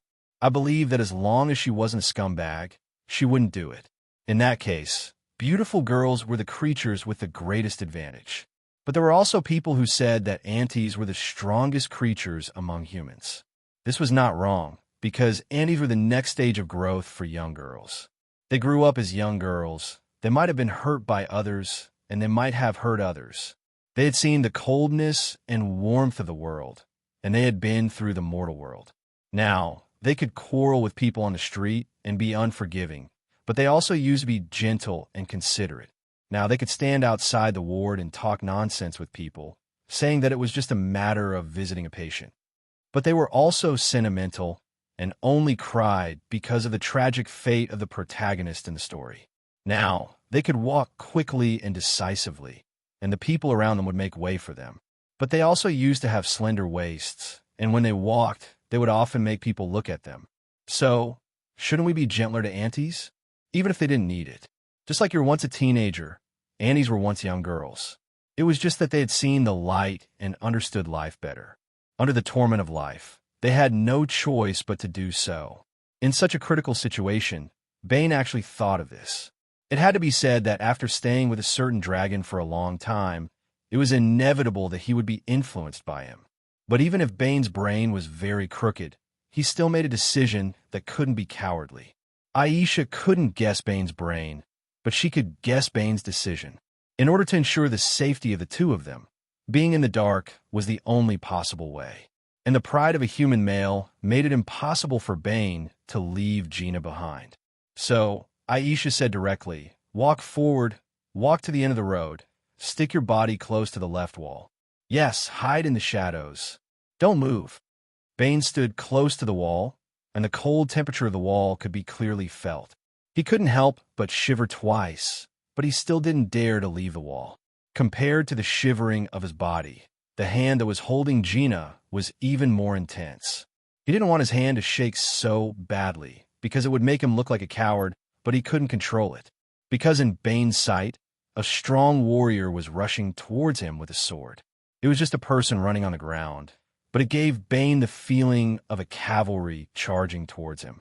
Because this person broke through the air in front of him, the wind and snow that filled the sky automatically dispersed half a meter in front of him, and the snow on the ground also flew up into the sky because of him.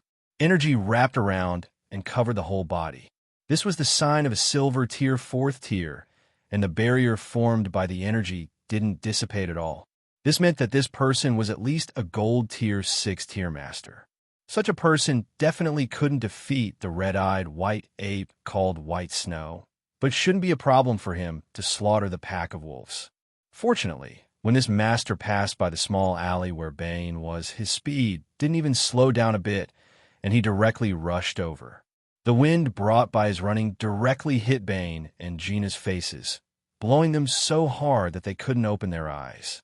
The gold-tier master didn't believe that the thief would dare to stay in the Duke's mansion. Bane was sweating all over, and he couldn't help but gasp for breath. The pressure of the gold tier was also very strong. "All right, hurry up and calm down. It's easy to be discovered by others if you're gasping for breath. Hurry up and go through the main road. There will be people coming soon," Aisha said seriously. "After you go through, quickly hide in the shadows, lie down, and don't move." Bane did as he was told. After lying down, Bane really heard the sound of footsteps getting closer and closer, and then getting further and further away. The witch's things are still very useful, Bane couldn't help but say in his heart.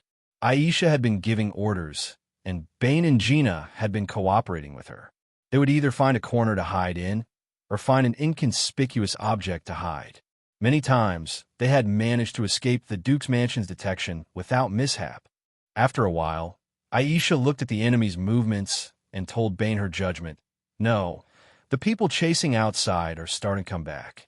They've already realized that you are still in the Duke's mansion, and the density of their search is getting bigger and bigger, and they are also getting more and more careful.